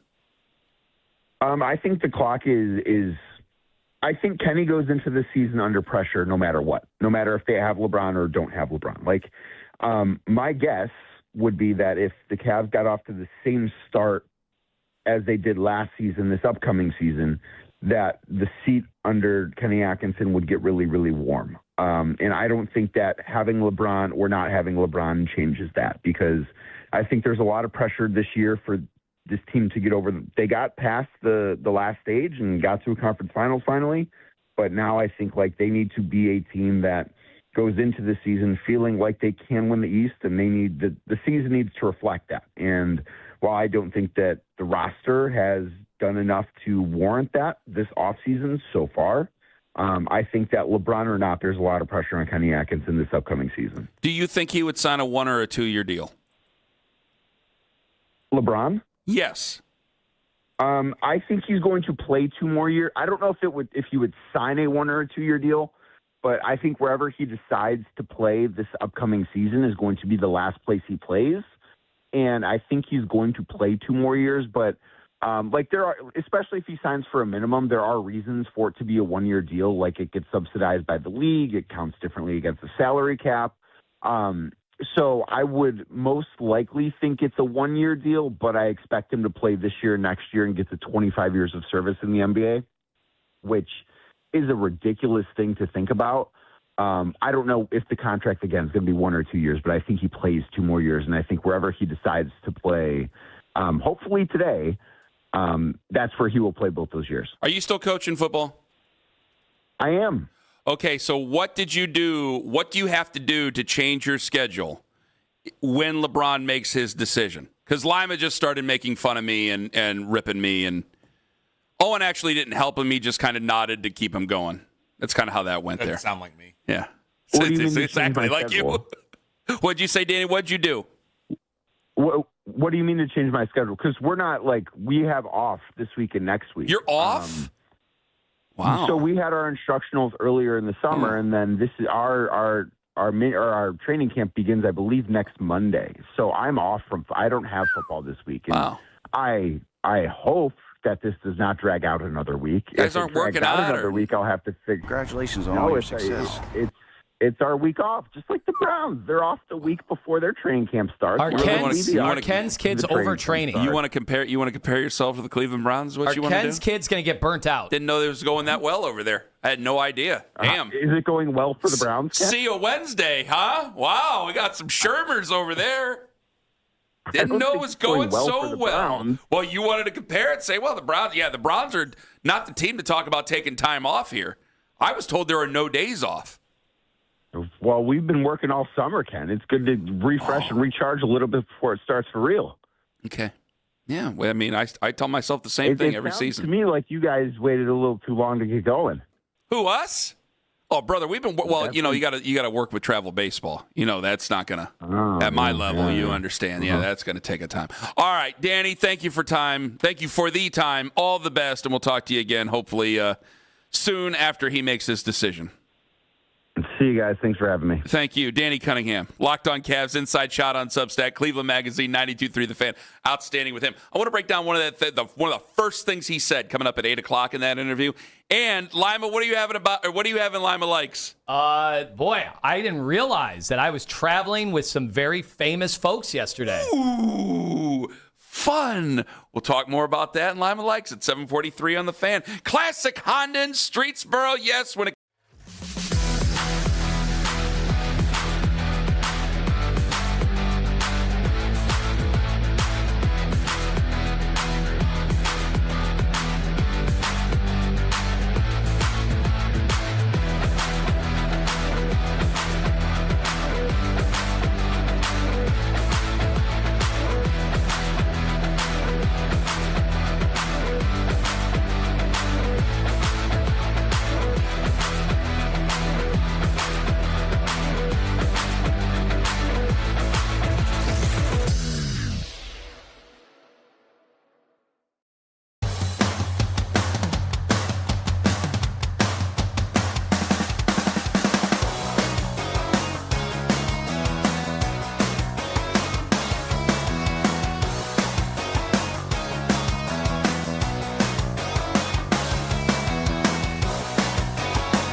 anytime you want. We are Sports Radio 92.3 The Fan. Does Lima like or does Lima no like? Like? Tell me likey. I'm liking it. I like it a lot. No like. He doesn't like you. I don't like you either. You're tacky and I hate you. Like or no like. No like or no like. But I definitely knew what I liked, and I definitely knew what I didn't like. Obviously, it ended up becoming a very, very rough weekend for our Guardians. Lima no like. As very easily could have been a sweep. There were a number of base running gaffes. There were fielding gaffes. And they just really couldn't piece together enough runs or come through with their opportunities, except on Saturday night where one of the rookies, one of the youngsters came through in a big moment. Lozano. Drive to deep center. Mangum back on the track. He's out of room. We're out of here. Audio courtesy of Guardians TV. Was that the moment of the year for the Guardians, having Bazana come through, coming from behind? It was rough early on in that one, and then to come out victorious the way it was. I know maybe you're looking at it differently because they lost yesterday, and it was so I think a bad. lot of people are looking at it differently because of what happened, in the early game on Saturday, and then what happened yesterday. If we're making the highlight reel, though, this is probably the number one highlight so far, right? Mm-hmm. Like, it kind of sucks. You called him rookie. He is a rookie, but he's also an all-star. Yeah, hell yeah. Well, you think about Lindor very early on, the amount of clutch plays that he was involved in, clutch at bats. And so that's why I bring it up. Like, you want to see, we had Zach Meisel on at the end of last week, and I said, all right, you have these rookies playing as well as they have, but where do you put them in the mix? Like, is it time to talk crazy about them? Well, baseball is, all pro sports, but baseball especially, because you only get so many chances at it. Part of what you do in pressure is part of your folklore. And I think it's more that way with baseball than it is with any other sport, because if you're a hitter, you only get 4 chances to impact the game. And if you have a flair for the dramatics, like you are known as one of the greatest of all time, and if you are one of the people who go up there and consistently struggle in the postseason or in big moments, that follows you around. And that's why some people are called overrated, for that matter. Mm-hmm. So for him to be such a young guy and delivering in the clutch like that, especially with a team that's going young, that is competing, but still is a very young team, and he's the number 1 overall pick, that means a lot to a lot of Guardians fans. I don't think it can be overstated. I think that this is, anytime he comes up and pokes one through, doesn't have to be walk-offs or things like that, but pokes one through in a big moment, does what's necessary, just builds and builds and builds on hopefully a legend and a legacy for him. All right, congratulations to Ryan Fox. Lima likes. The winner in the Open Championship. I think he got like $3.5 million for winning. 3.2. Is it 3.2? I am seriously amazed that the purses in golf are still this high. Sky high. Without Tiger, without Phil. But I felt bad. I am amazed there's this much money in that sport. So I ended up watching the last 2 hours of this, and I felt bad for Cam Young, because he shoots a 64, but he's on the 16th. He's in the bunker, and they got the bricks on there. Guys, sorry, I don't know the actual language, so all you golf nuts, sorry. And I know he's trying to get, you probably didn't see this, he's trying to get some loft to get out of the bunker, and he hits the brick, and it goes shooting off to the right, and I go, we've all been there. Now he's just like me. Now he's just like me. Except mine didn't land. Mine just went in the trees, and I just threw out another ball and said to hell with it. He had to go into the tall grass and fish it out of there and go hit it out of there. Ended up in another bunker.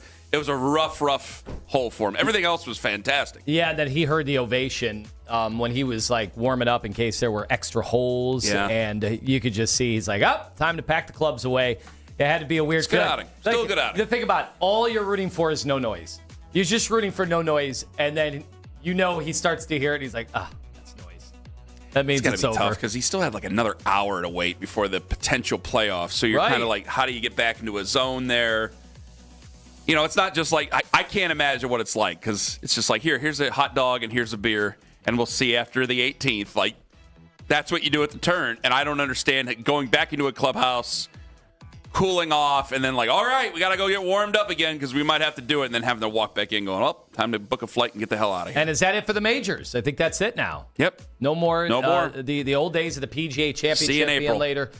We are donezo. Meanwhile, how about the World Cup trying to steal a page out of the Super Bowl, but apparently... Lima no likes. Well, it wasn't just me who didn't like it. A lot of people voiced their displeasure at what went on with the halftime show. Liam Gallagher, that's Jeff Thomas's buddy, he compared the divisive World Cup halftime show to a bad trip. It included an 11-minute performance curated by Coldplay's Chris Martin featuring global icons Madonna, Shakira, Justin Bieber, BTS. Did anybody catch any of this? And is soccer just no place for something like this? I mean, people were losing their mind about hydration breaks. I read a great article in The Athletic this morning from a man named Adam Crafton about Argentina disgracing themselves in the World Cup finals with their charmless petulance. And then a fight it was at great the end. about the fight and about how they turned their back on Spain during the awards ceremony. Now, it looked like they all at the end respected Messi. Like they did go over and take the time. Messi's but Messi. Apparently, and I had no idea. I mean, I just got to say, my sister's boyfriend apparently no fan of Messi, and he was just showing me uninterrupted highlight reels of him being the, quote, dirtiest player in the history of soccer. The Carman sons were all rooting for Spain, so I was like, well, I guess I'll just root for Spain then. And so we were all cheering for Spain. I heard yesterday that he needed 3 goal scores for the Golden Boot, told to me by my 12-year-old, and I said, how do you know any of this? And did you say, what is the Golden Boot? What Were is you the able to Golden Boot? figure it out? And he goes, well, it's going to go to Mbappe. And I go, that song from Hanson in the 90s. Yeah. Hanson should have been on the halftime show. I would have loved him. That would have made more sense. What is going on with Tom Brady no likes. in his post-NFL career? People are very annoyed by Tom Brady getting in fights. Is it Logan Paul or is it... It was Logan, I believe, on this video. But it's been Jake as well. It's been Jake as well. And he's involved with the WWE now. Which is... Keith tried to start sending me a defense of Tom Brady. I go, no. I go, I know what this is. And people are going, Ken, it's a work. I go, yeah, I know it's a work. I'm saying he's that's beneath him. This isn't Lawrence Taylor at WrestleMania. You've won how many Super Bowls? You're the legend of legends. What are you doing getting into it with the Paul brothers? Oh, I have money. He's got money. Mm-hmm. He's a partial owner. And by the way, he's the controlling partner. Because, Mark Davis is going to let him do whatever he wants. Yeah. So he's basically the controlling partner of the Las Vegas Raiders. And what are you doing? You're getting into scuffles, fake scuffles, getting ready to get some heat on you before you go out there and wrestle, which I say it's this. Tom Brady is going through a delayed, because he played until he was older, he's going through a delayed midlife crisis. But I don't know how you get him out of his midlife crisis because the guy thinks he's immortal. So does this just continue now? Because this is Paul Brothers stuff is off the rails. It's unbecoming. Do they still have the interest from that demo that seemed to love every single thing they did, all their reality stuff? My kids are too young. I don't know what your kids are in that age group. Your older ones anyway, do they feel any sort of affinity towards the Paul brother? Yeah, I don't know. We don't talk about One final note. Lima likes. Apparently, I was traveling in style yesterday because the Super Trooper cast That's awesome. was Broken coming Lizard? to Cleveland. That is so awesome. Yes, Farva was sitting great. right next to me in the lounge, and I didn't notice anything. I don't want a large father. I want a liter of cola. Sorry. A liter of cola. Something different. Yeah, some kid came over, and I was surprised too. A kid, was he doing it for his dad? Some kid came over and had a couple of them sign, and I look and I go, oh my God. I go that, and then I put it together that Super Troopers, they were doing a show tonight. Yes. Super Troopers that's timeless to me. So they get off the flight. It's a great movie. And we're all just kind of walking through the bowels of Hopkins as we're serenaded by the mayor talking about the lowest ceilings in all of airport history. And as I'm looking never through, been to Jamaica, sir. Just getting started. Oh boy. Yeah, I'd like to get the next Mr. phase. Mayor, get bring started. down those ceilings. It's unbelievable. If you're taller, NBA players can't even walk down. No. So You get a little claustrophobic, and as I look over to the baggage area and Broken Lizard, those guys were all talking to each other, huddled together, ready to get the hell out of there. There were like 7 dudes from the outside that knew which flight they were going to be on and were all ready with their Sharpies and their posters. Because they're funny. What they do is funny. Beer Fest is a great movie. Club Dread, probably people don't like it as much as the other two, but that's still a funny movie. Bill Paxton's in it, the late great one. I forgot about that. It's a good movie. Yeah.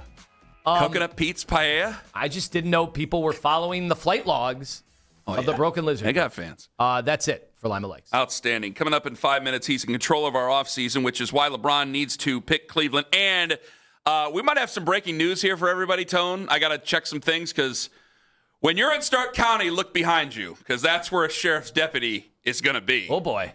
And Carman Anthony Lima on the Fan. K&K Heating and Cooling. Well, if you're in your house, and I've had this happen to so many times,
sports right here on 92.3 The Fan. From the University Hospital Sports Desk, I'm Jeff Thomas.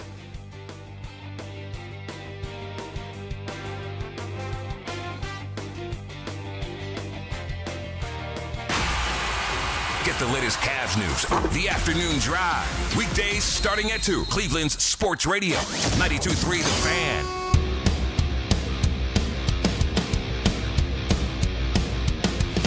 We are getting reports.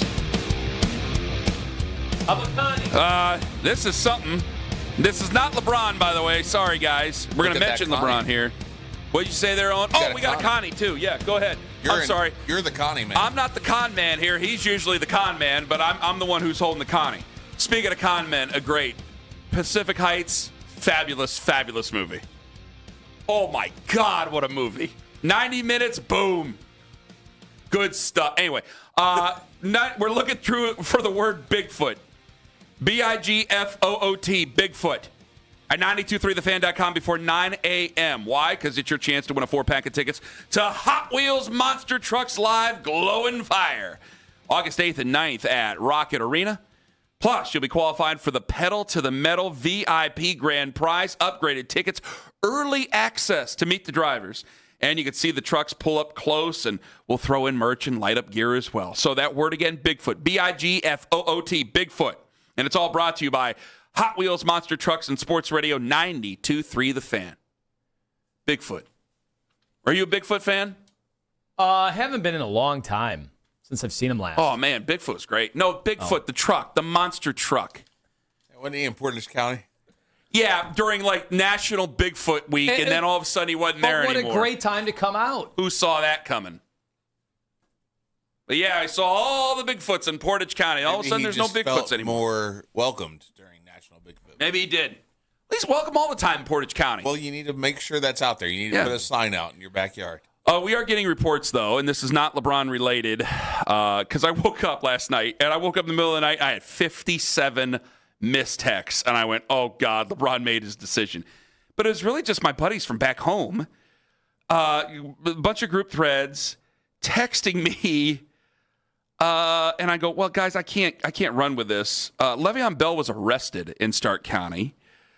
Jordan Miller News has just put this out here.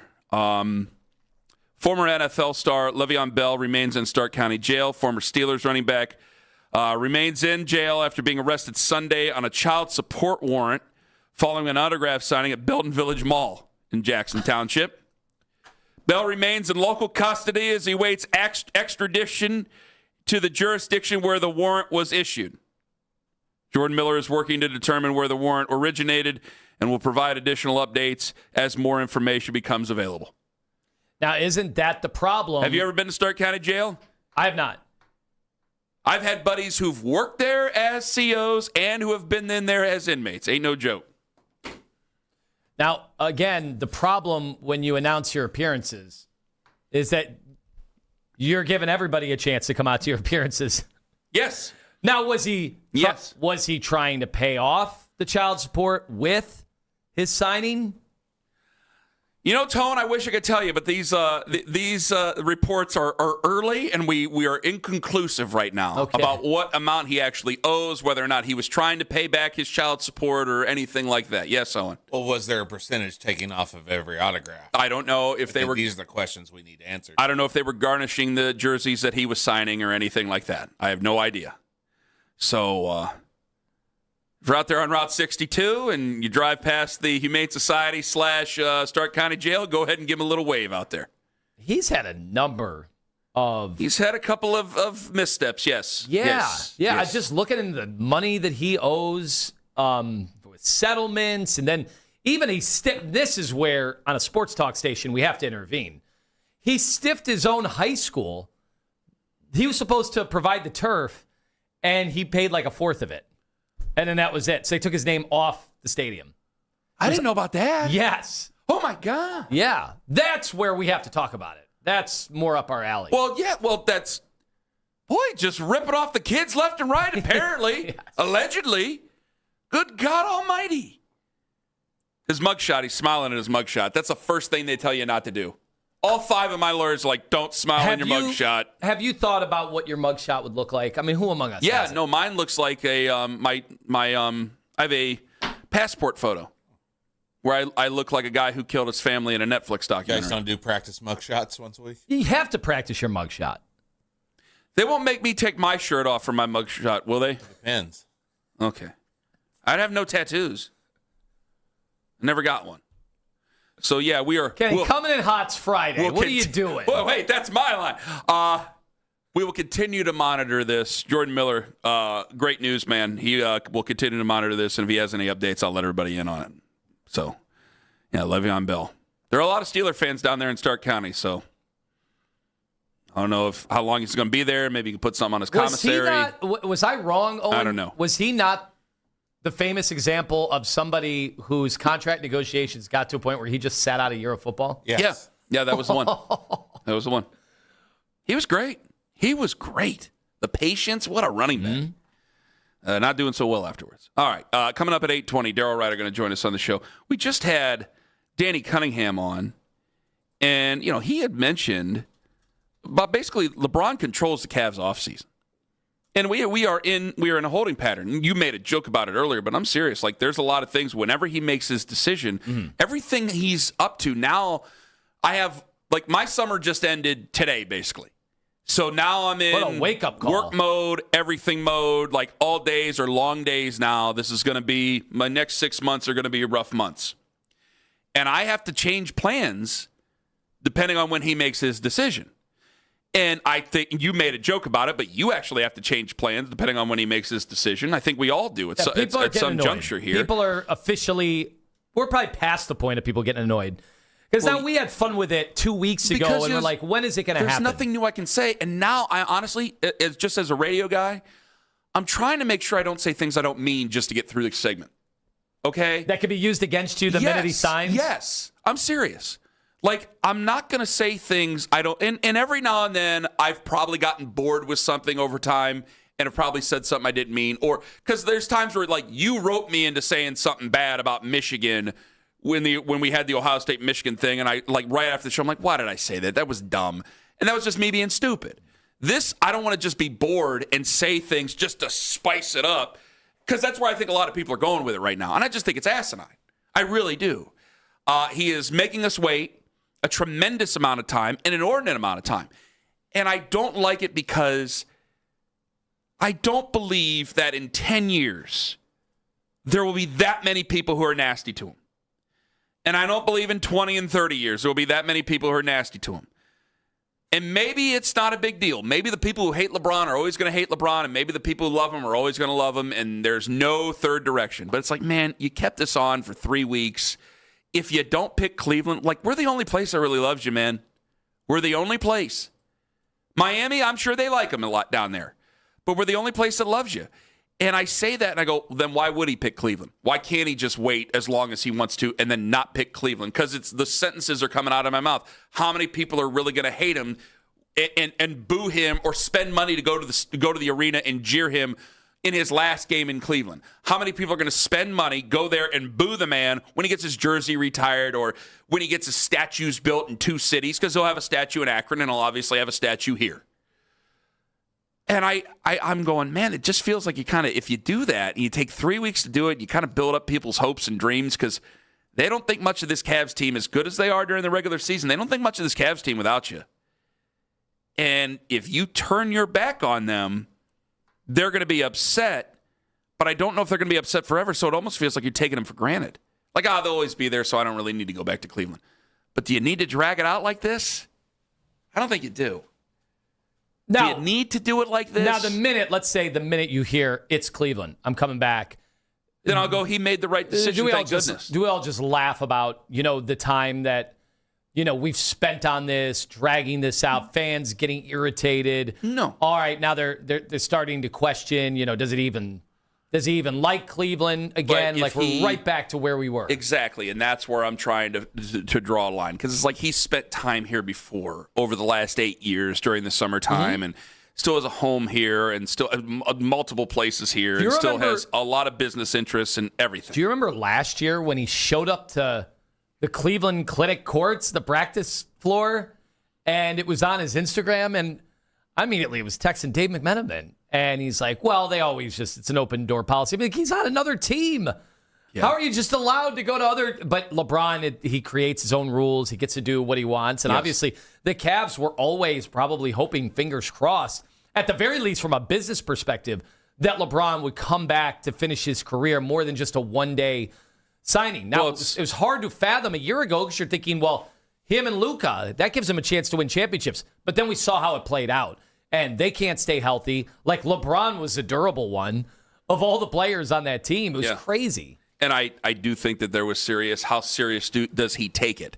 Conversations with LeBron. Like, LeBron takes the game seriously. I think he was wondering that about Luka. Because I'm trying to connect dots with Nico Harrison and the reason. And I thought there was a lot of, you make such a trade like that. To me, it's unbecoming to throw a guy under the bus, a guy of such status like Luka.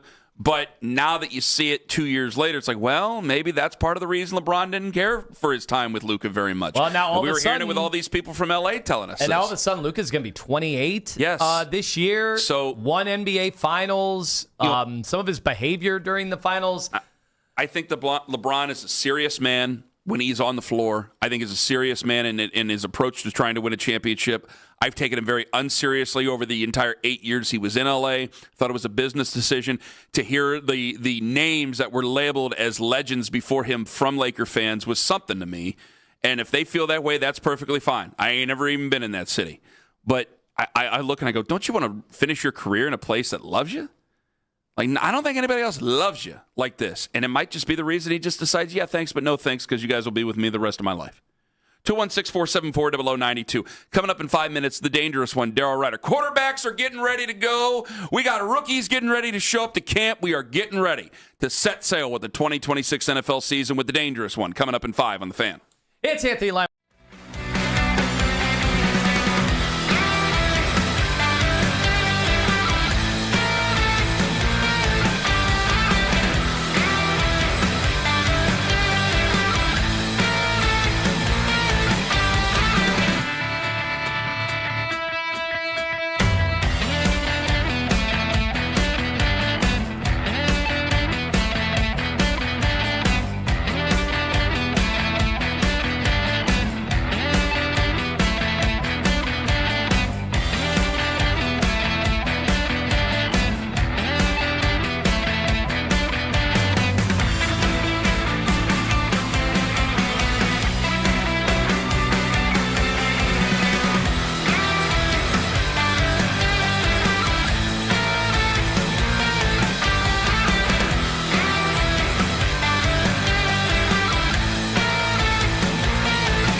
12-foot birdie putt on 18, and he wins his first ever major. Get all the latest Browns content filtered right to your phone during this offseason by following the Browns playlist and 92.3 The Fan on the Odyssey app. Headline sports news every 20 minutes right here on 92.3 The Fan. From the University Hospital Sports Desk, I'm Jeff Thomas.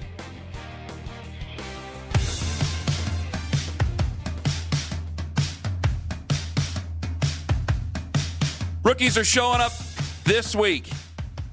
It is almost time for the 2026 Browns season. And to talk about it, courtesy of Shivan Jewelers, Cleveland's premier jewelry store, is the dangerous one, Daryl Ryder. Hello, Daryl. Hello, boys. Thank you very much for all the hard work you've done for us. I hope you enjoyed the last 2 weeks, and I hope you're ready to go here as we're getting ready for the 7-month odyssey that is the NFL football season now. And Daryl, as you said... Can you use the term odyssey right now? Like... Well, could it confuse people? Is there any kind of trademark on it? I'm just going to tell you right now, I have no interest in seeing that movie. Really? I'm the only person. I know I'm a minority there. I have no interest in seeing the movie. I'm imagining it's 4 hours long, and to be honest with you, I didn't like reading the Odyssey when I was in school, and I don't want to watch the Odyssey. Sorry, ain't going to happen. It's what do you think of that? 2 hours, 52 minutes. I just want everyone to know that I appreciate Odyssey. An Odyssey. I know. That's why we're here. Yeah, good. Well done by both of you. Certainly well done. Daryl, are you going to see it? Probably not. There you go, Daryl. That's why Daryl's my friend. Maybe when it hits the streaming services, but I am not. You got to see this in the theater. No. That's the whole point. I still haven't seen Oppenheimer. Even though the theaters aren't even good enough for the movie, apparently. I just checked Oppenheimer, not in theaters. And still running. I haven't seen... Do you know, Daryl, the last time I saw a movie in a theater was the final installment of the Twilight movie. My wife wanted me to go with her. We went to the Cinemark in Valley View. That was the last movie I went to. That was 13 years ago now.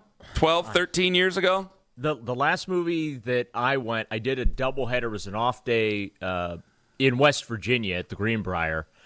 I watched Twisters, and then I watched Top Gun Maverick. Knocked them out in the same day, and I was the only person in the movie theater. It was glorious. I won't watch Twisters. I've seen Top Gun Maverick. I liked it. I won't watch Twisters. I have too much respect and love for Bill Paxton.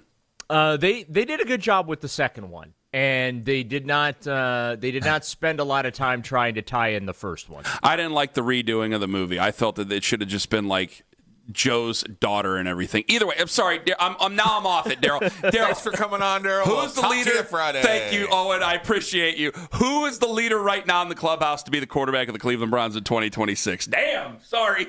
I mean, I think Deshaun, just because he's the veteran, and just looking at the situation. I was thinking about this yesterday because I was out at the Shedeur Sanders 2 legendary youth football camp, and listening to what he had to say about the situation. But just thinking about where the Browns are at right now, I think it's much easier to transition from Deshaun to Shedeur than to transition from Shedeur to Deshaun, if that makes sense. And I do feel like there would be a transition. Now, I also feel like Shedeur could win this job, but if I had to put odds on it or whatever, I would say Deshaun is the favorite to win the job and start week 1 in Jacksonville.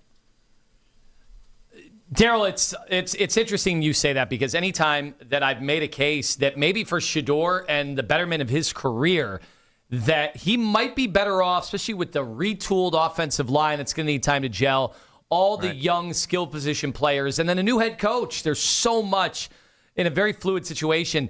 Every time I say that, people draw comparisons to guys that just play right away and should just play, and why would you ever think it's better not playing? But I do think there's been a little bit of a transition in the NFL. And I know he played 7 games last year, but you got to give him some break. That was not the easiest situation to walk into, nor was it for Dylan Gabriel, nor was it for anybody last year. Right, and I would agree with you to an extent. I certainly hear the folks that will argue, hey, you either can do it or can't do it, and it shouldn't matter. You shouldn't need the extra time or whatnot, but let's keep in mind that in the NFL, Shedeur is being asked to do a lot of things that he had never been asked to do before as a football player when it comes to running and operating a pro offense. It's a lot more detailed, I think, than what he was exposed to in his collegiate career, and that's okay. He, I feel like that even if he doesn't win this competition and he starts out as the number 2 quarterback, I don't view that as a failure by any stretch of the imagination. I know there will be some folks out there that will view it that way. I won't. I do feel like that it could be somewhat of a positive if you give him a couple of extra weeks to, kind of work his way into things. The other thing, too, is, hey, they are paying Deshaun a lot of money, and you want to see if you can squeeze any blood out of that rock. I don't know that they will be able to do so, but you turn this thing over to Shedeur maybe in mid-October or whatever and let him take you to the finish line. You get a really, really good look. As you said, the offensive line is established, the receivers. This is, you got 2 young guys being added to this receiver core in Casey Concepcion and Denzel Boston. Allow them to kind of get their feet wet a little bit. So if he doesn't win this competition, I don't think that is a slight on Shedeur by any stretch of the imagination. I don't think it's a reflection on whether or not he's going to be a successful quarterback in the National Football League. I think that there's some external factors that are really out of his control, but he seems to really have a very positive mindset.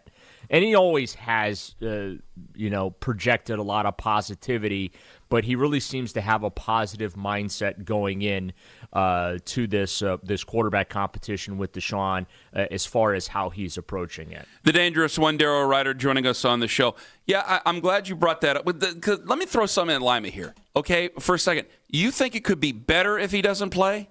If he doesn't start? If he doesn't start. Because what I get nervous about is if he starts immediately and you just go through the normal, introduction to a new team and, look, they don't have Myles Garrett to help save them like they did at the end of last year where Myles was, single-handedly winning games.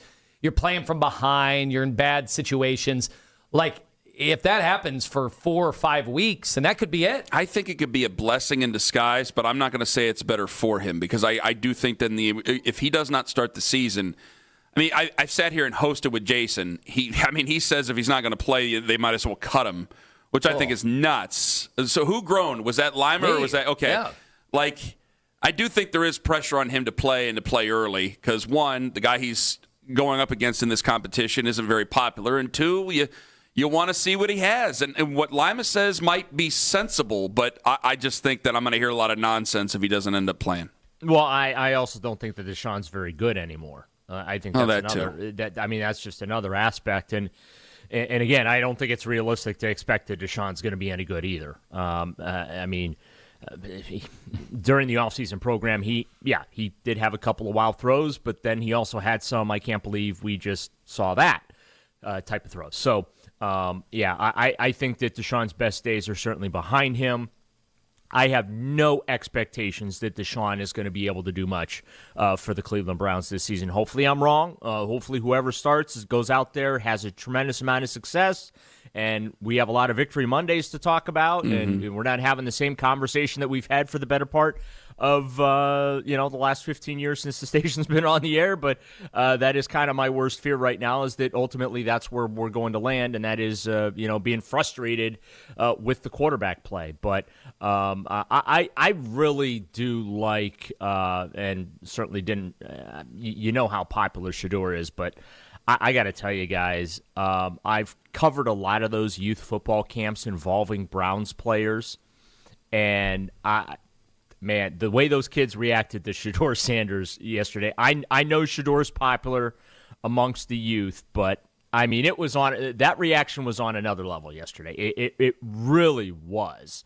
And so I think not that should factor into the Browns' decision-making process, but I'll say this. If Shedeur Sanders can do this, if he can go out and play really well and show that he can be the franchise quarterback, good times will be ahead for the Browns when it comes to recruiting some of those young fans that, quite frankly, they've lost in recent years because of their inability to win a lot.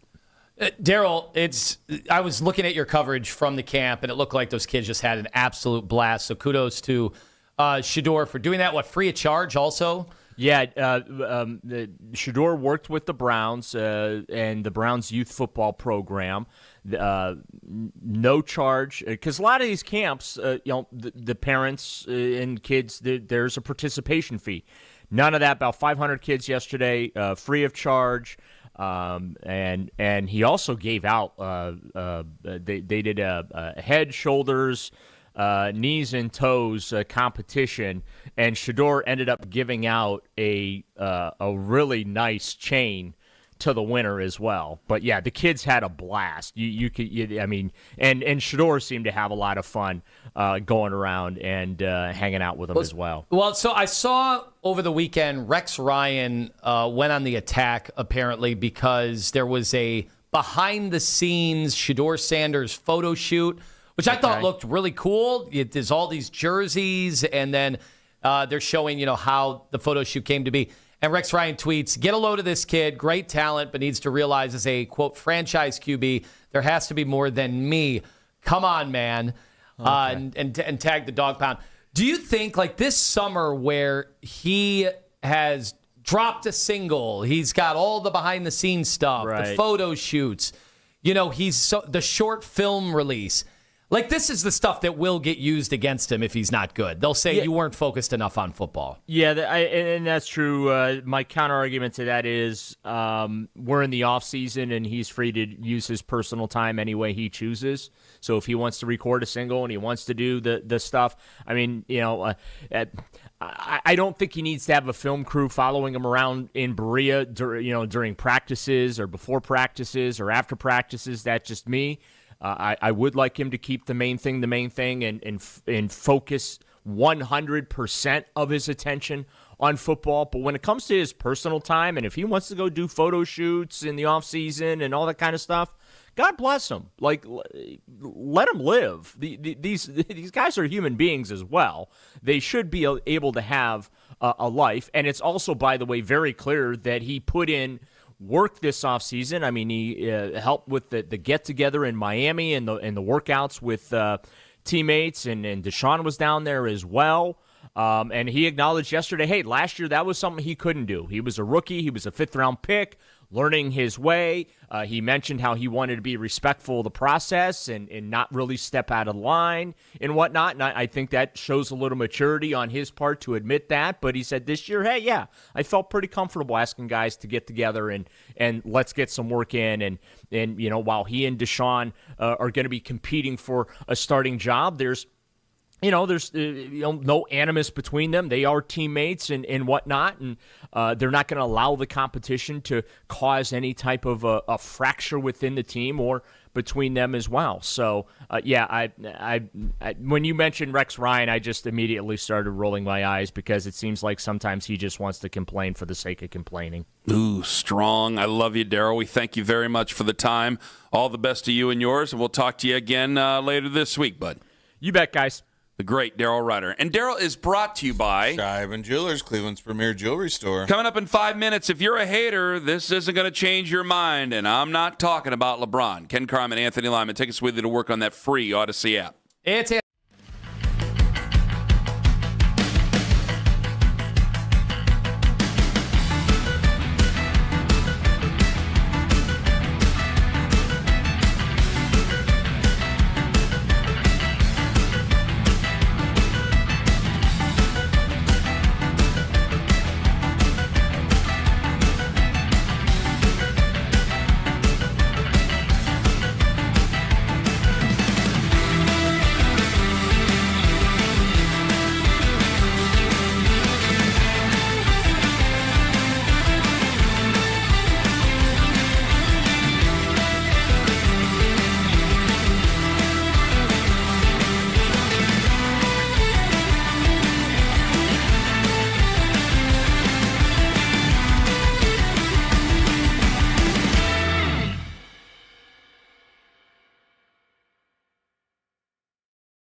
hooks up with I-90 eastbound downtown. That's slow there as well. Jeff Thomas, Odyssey Cleveland traffic. LeBron watches on. And this fall, I'm going to take my talents to. Could he make another return to Cleveland? We are the place for all the latest NBA news and rumors. We are Sports Radio 92.3 The Fan.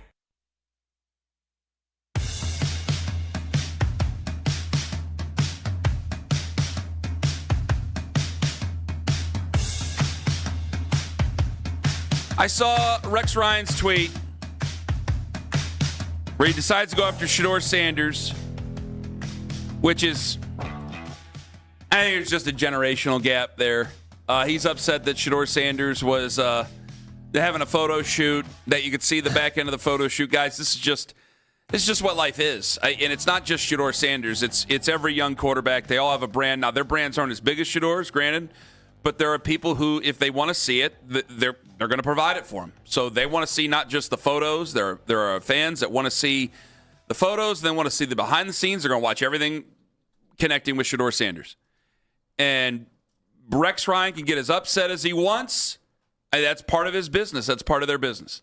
And it's not just Shedeur. It's basically every young quarterback that has a fan base whatsoever, that they're going to go out there and they're going to do those things.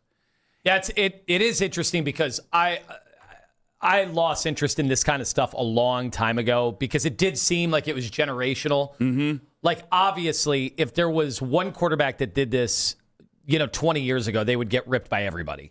And now, really, I've seen more people ripping Rex Ryan for being, glad you brought this outdated, working in a realm that just is not current. Now, I do know, like, Arch Manning, like, kind of famously has avoided all of this. There was a story about how they wanted to do a Rose Bowl promotional shoot, and he, like, declined, and he's just not airing, his life. Now, maybe he's just not as interesting as Shedeur. I don't know. I don't think he does other things. But like he Shedeur doesn't does really do any of that stuff. Shedeur does have other business obligations that he has to fulfill. Because, they're both from well-to-do parents that have money falling out of their pockets. That's inconsequential. But if Arch Manning doesn't have the other things, then okay, well, then he doesn't have to do the other things. A lot of these guys have the other things. Arch could. He's been very famous. He's been famous for a while, too. If he wanted to go that route, he could. And he does come from a family that's pretty well known for how selective they are with how they do certain things. They are very, very, very close to the vest, that family, on this. But this, I go back to Johnny and the stuff that Johnny had done. And, the things that we defended him on, off-field stuff, the marketing stuff that had to go on, he was like the first foray into that. And now this is another day of the week to me. So if Rex Ryan's upset, well, then you can't coach in this generation anymore. I'm glad you're on TV because that's it. Because it ain't just Shedeur Sanders doing this, and Shedeur won't be the end. Now, if he's going to say, well, he should be this, that, and the other before he's doing all these things. Sorry, that's not how fame works. Well, if you're famous for something beforehand, before you go into this, you're going to continue to do those things. And this is why I couldn't wait to ask you, because we just said it's generational. Guys in Rex Ryan's age bracket, like you could see them feeling this way. There's no rules to fame. So how old is Rex Ryan? 67. Same age as Rob. 66. He is 63 years old. Okay, I overshot it. How old is Todd Monken? Todd Monken is 60. How do you think Todd Monken feels about all this?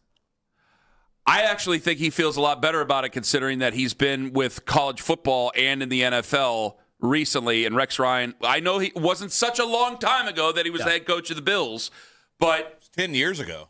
Okay, so really, it's been 10 years since he's been a coach in the NFL. Oh, my goodness, I didn't know that. Okay, so it has been a long time. Todd Monken's around this all the time. It's certainly around Georgia before he went to Baltimore. And we remember, he had told us, like, some of the questions that he asked guys in the interview process about NIL and all that stuff. Those are questions that a 30-year-old new football coach would ask, let alone a 60-year-old coach who's seen it all. It's still the same stuff. So he's in tune with younger people. There's a lot to be said for a guy that chose media and has been disconnected from everyday locker room. That's stuff, true. right? Which you think you'd be more connected with the other stuff, the media stuff, and he's not. Right. So I can understand where in his generation, Yeah, if this were 1980, it's like, what do you? But we don't see guys like this ever. Do you think, like, obviously for 30 years, the wide receivers, they were the divas, the corners, they were the divas, and they were the ones that were attention seekers and always trying to, think about the branding thing has been, a little more recent, but remember it was throw me the damn ball and all that. Well, now quarterbacks. Great book. Now quarterbacks are kind of like that in a lot. Not all of them, but they're like that in a lot of ways. And I do wonder, Todd Monken, you wonder how he feels about any of this stuff at all. Again, he does he feel anything about it? I don't know. But Todd Monken, yeah. I would imagine it's just if you can handle your business, you'll play. If you can't handle your business, you won't. And so he's got to prove whether or not he can handle his business. Now, so far, he's been able to do it. But he also, I understand for a lot of fans, he's a 5th-round pick. Why does he? Guys, he has a massive fan base. And he's been famous for a while now, for at least 5 years. And so he's been famous for a while now. These are things that he's used to doing this. This is not anything new. This isn't anything crazy. This isn't anything where he's gotten too big for his britches or anything like this. This is a Saturday morning for him. That's the way it works. Do you think this stuff is part of why he fell to the 5th round? I don't know. I wish I could tell you. I really think that any of this stuff, if they felt he were good enough, he would play. He'd be 1st round anyway. Apparently he wasn't.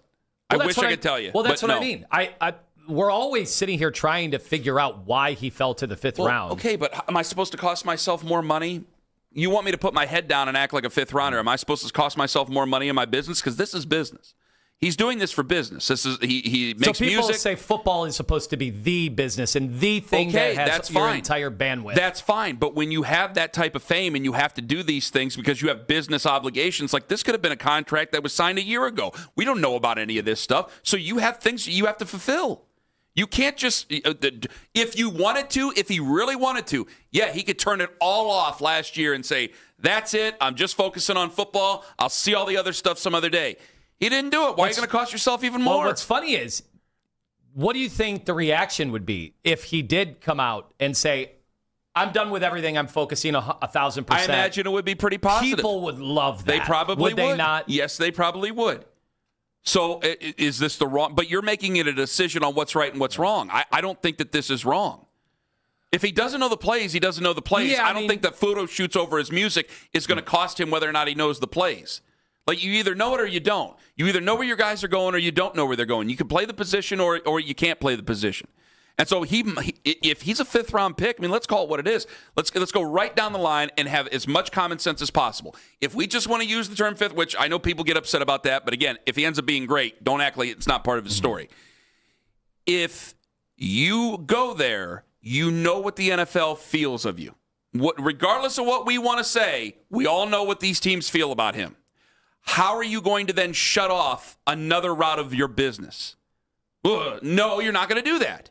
So he is protecting his business because to remain. You know, some people are going to hear this, though. Some people are going to hear you talk about this and be like, why are you prioritizing your business over your football when you're a teammate, you're a quarterback? Quarterback is supposed to be, the most complex position in all of sports. How do I know this is costing his football, though? No, you certainly don't, but he also played terribly last year. I understand that. The thought will be, hey, until you get that quarterback position down that's really hard to master. So he's not allowed to do anything. Oh, I think there's a generation that would absolutely say he's clearly not able to handle all this stuff. Look at how poorly he played. Look at how he slipped to the 5th round. He couldn't handle the draft process. Or he just might not be that good. And if he's not that good, I'm sure we will find it. Guys, if they take another quarterback, we will have some of the same stuff. I don't know if that guy's going to be making music.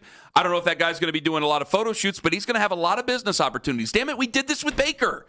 We did this. Do you not remember after the first year with Baker? I remember it. Is he doing too many commercials? Is he doing too many media obligations? And then he had the terrible year. And then he went right back the next year and he had another good year. So was he having too many media obligations? Because he still had progressive commercials while he was here. He still made commercials. He did lose some weight. He did play better with a different set of circumstances around him for year one of Kevin. I know none of us want to make those proclamations anymore because his name is mud to Browns fans, but he had the same amount of media stuff that he had, maybe even more.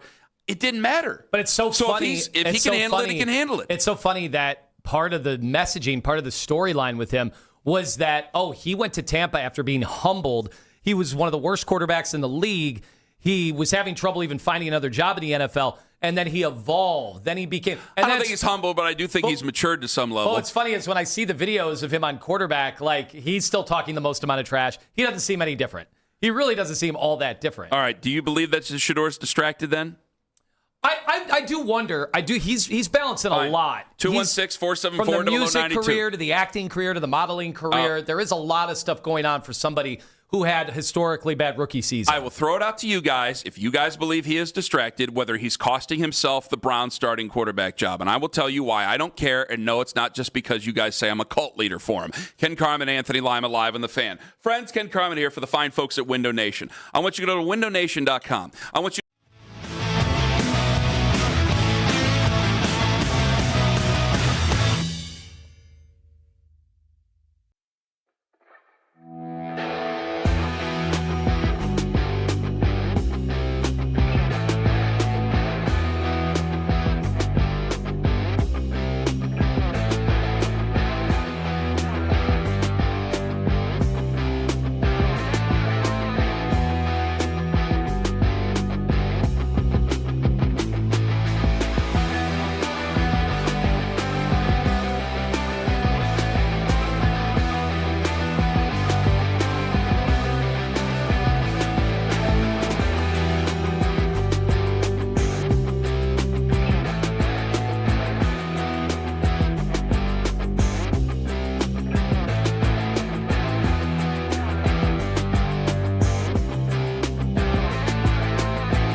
It's right here on 92.3 The Fan. From the University Hospital Sports Desk, I'm Jeff Thomas. Sign up to be a part of the fan club. Download the free Odyssey app and follow 92.3 The Fan to get all of the best audio and best stories sent straight to your inbox. 92.3thefan.com.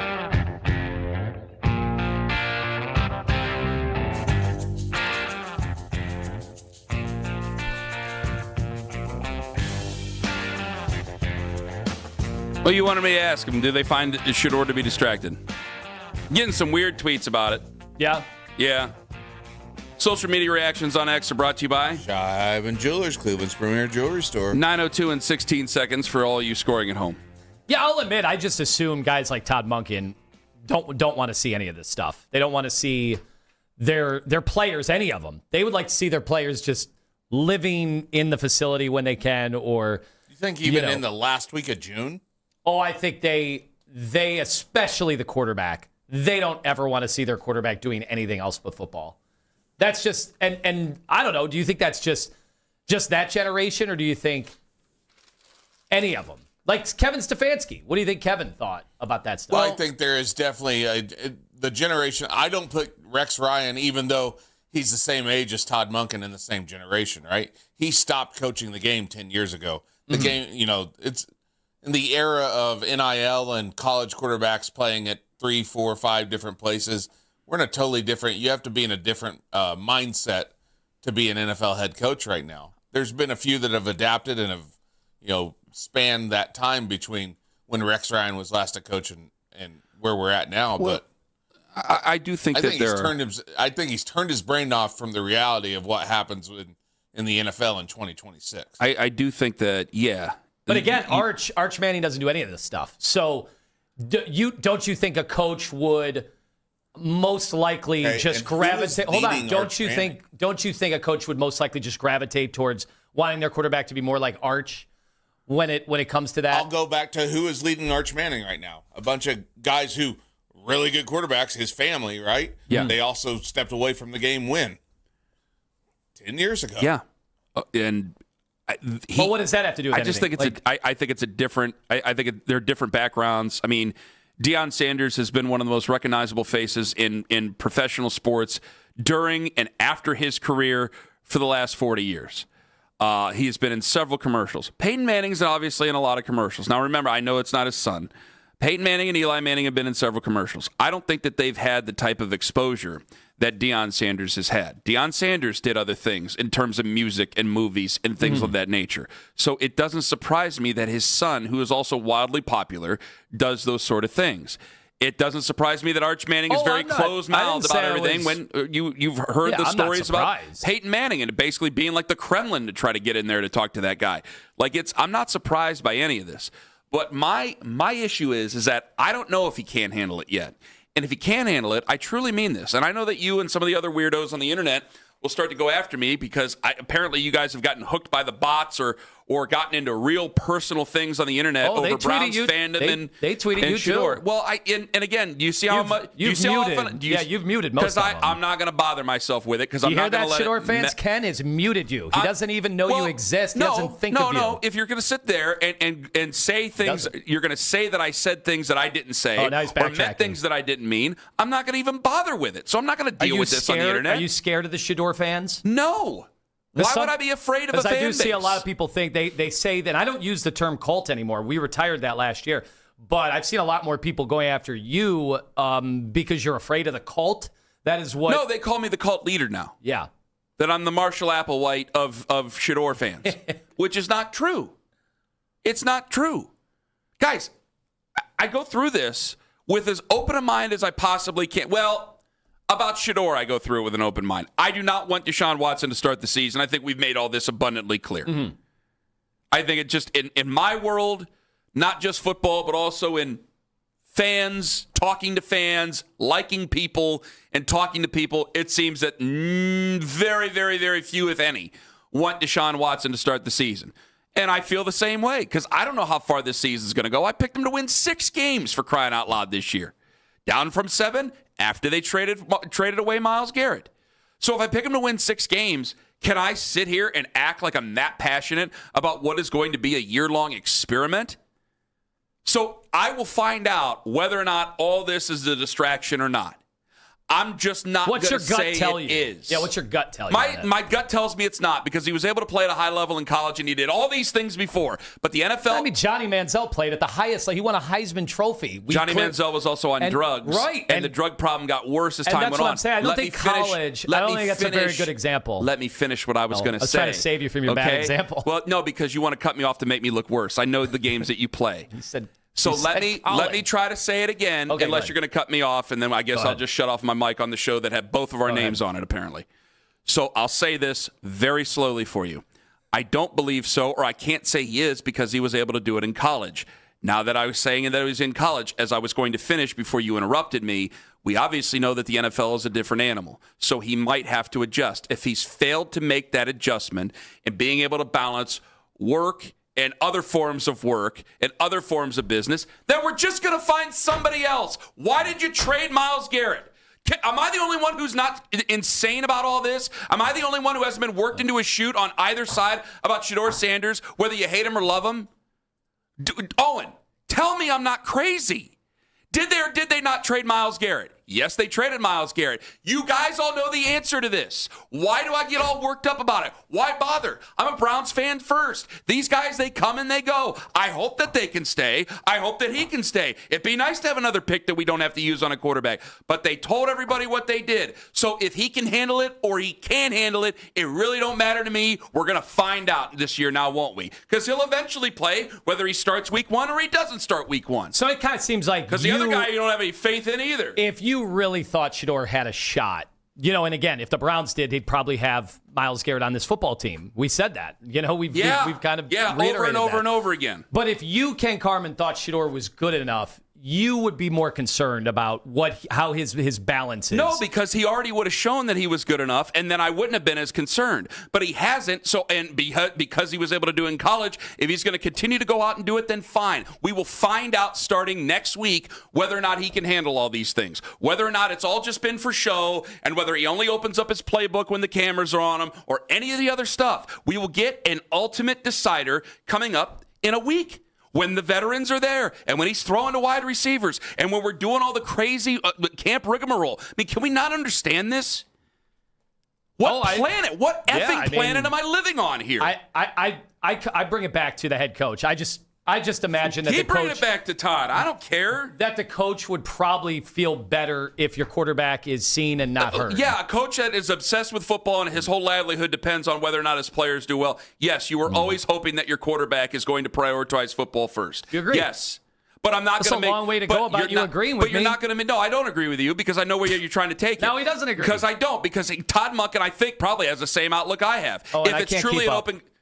I can't keep up where Ken is on this subject. If it's truly an open... No, because, again, this is just the stupid stuff that you do, and this is why I get frustrated. But this seems to be why people like it. Some dastardly tactics today. Of course he has. Of course he has. What would be the first time we talked about this, he didn't take any of it seriously, and he was the one who wanted to talk about it. And I've been abundantly clear about this. Like you said, you agree with me. No, I don't agree with you because I don't think Todd Monken is going to allow any of this stuff. You thought Todd Monken before you said, and again, he grew up. Hold on. You just said before. Because you're just going to cut me off. You just said before that when he was a coach in college, he understands it. He came up in this generation. And now moments ago, run the tape. Because you said, he probably wants his quarterback to be seen and not heard. First off, this is his first NFL head coaching job. But ultimately, he knows that what he does out there in the field is what matters. These guys all have personal lives. Some are healthy. Some are not. And it all depends on what they do between the lines. And he knows that as good as anybody or better than any of these two idiots in this room talking about it. So, yeah, I'm sure he's dealt with this type of thing before. He'll deal with it again. I think he's certainly more open-minded towards Rex Ryan. But either way, yes, you would always hope if you got to be football obsessed that your main players are football obsessed. But for me, hell, it doesn't really matter because I don't think Todd Monken's going to be going into the first practice going, I can't believe he did a photo shoot. I can't believe he was shooting photos. I can't believe he was doing... No. Can you do it? You can? Great, you're playing. You can't? We're going to get somebody else in there. It's that simple. I don't think Todd Monken is coming in holding a grudge because of Rex Ryan getting upset about a video, well, it sounds like a photo shoot. It sounds that you... Shedeur Sanders was a part of. For the love of God. Well, he thought he was going to have Myles Garrett on his team for a month. How many photo shoots has he done? How many commercials has he done? So it just sounds but he's like the best player to ever do it. Yeah, there's a tremendous difference because all that matters is what they do on Sundays. So it sounds like you don't think the work-life balance really matters at all for quarterbacks. Whatever you got to say, you can say whatever you want to. Whatever you got to say to get people angry at me. I'm asking you what you think. I don't know. I'm exhausted by you already. I've heard you. It's Monday and I'm exhausted by you. I've heard you toe the line here and go on bouncing back and I've forth. only told the truth this entire time. And I don't know where you stand on it. I've only told the this. truth the entire time. No, because I haven't said exactly what you want me to say, so you could try to box me into something, and I ain't going to allow it to happen. So I'll see you in hell. Stop laughing into there. It ain't funny. Hey, where are you guys going? I got to go to hell. Got to see Ken. This is hell. Take the phones. Take the calls. Always gonna remember that. I know I will. You're in charge of everything. Take the calls. As long as I say what you can get a clip off of, that's fine. Don't matter. Let's go to Cool Ray. Hey, what's up, fellas? Good morning. How you guys doing? Clearly, I'm doing wonderful. You can tell. Yo, I think the issue here is you guys in the city is not being realistic. Like it's like short memory. The owner said Deshaun Watson was a mistake. We forgot all about that comment that he made on national TV, right? So you think I haven't said that over and over and over and over and over and over and over again? Yeah, hold on. You think I have not said that sentence over and over and over and over and over and over and over again? Right. So you got to look at when. So I didn't forget. Now, granted, we have a new head coach. He's not going to get fired after year one, especially with all the turnovers and the trades. So the biggest question that the Browns need to answer is, do they have their quarterback of the future? That's what we're talking about, right? So if Shador is... That's not what we're talking about here, though, Cool Ray. Cool Ray, we're talking... No, Cool Ray, stop. That's not what we're talking about here. We're talking about, do you care if Shador Sanders is out taking photos and videos and all of that instead of in the Browns quarterback room? That's all we're talking about right now. No, because that's his personal life. That's what they do in the offseason to wind down or wind up. They're marketing brands at this, in this day and age. It's not like the Joe Montanas of the world. These guys are walking marketing businesses. Everything they wear, everything they breathe, everything they drink is an endorsement to somebody. So no, I don't care. But let's stop this thing with this quarterback controversy. It won't be one. Shador's going to start week one, and if he does bad, then you got Watson coming in to hopefully make him more presentable to trade. And then we know we can go to the draft and go get somebody. Make him more presentable. A trade? For the love of God. All right. Well, you got what you wanted. Do you think either of these quarterbacks have any trade value whatsoever? Not particularly, no. I've seen people float that out. That no one's getting. I don't think I've seen it the other way. Traded. I've seen that the Browns are trying to gin up interest in a Shador trade. I honestly think the guy. Why are they trying to? They go through all this just to try to trade him for what? I don't know.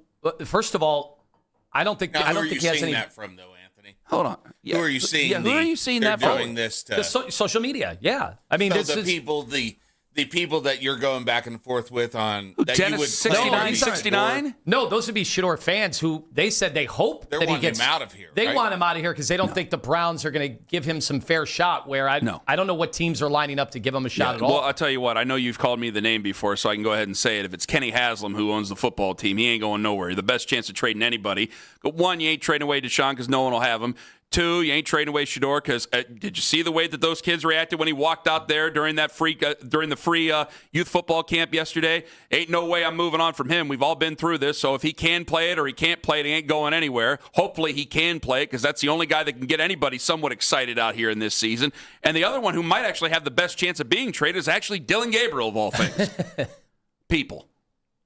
He's a person, not a thing. He gets Stefanski to take him. Person, place, thing. Yeah.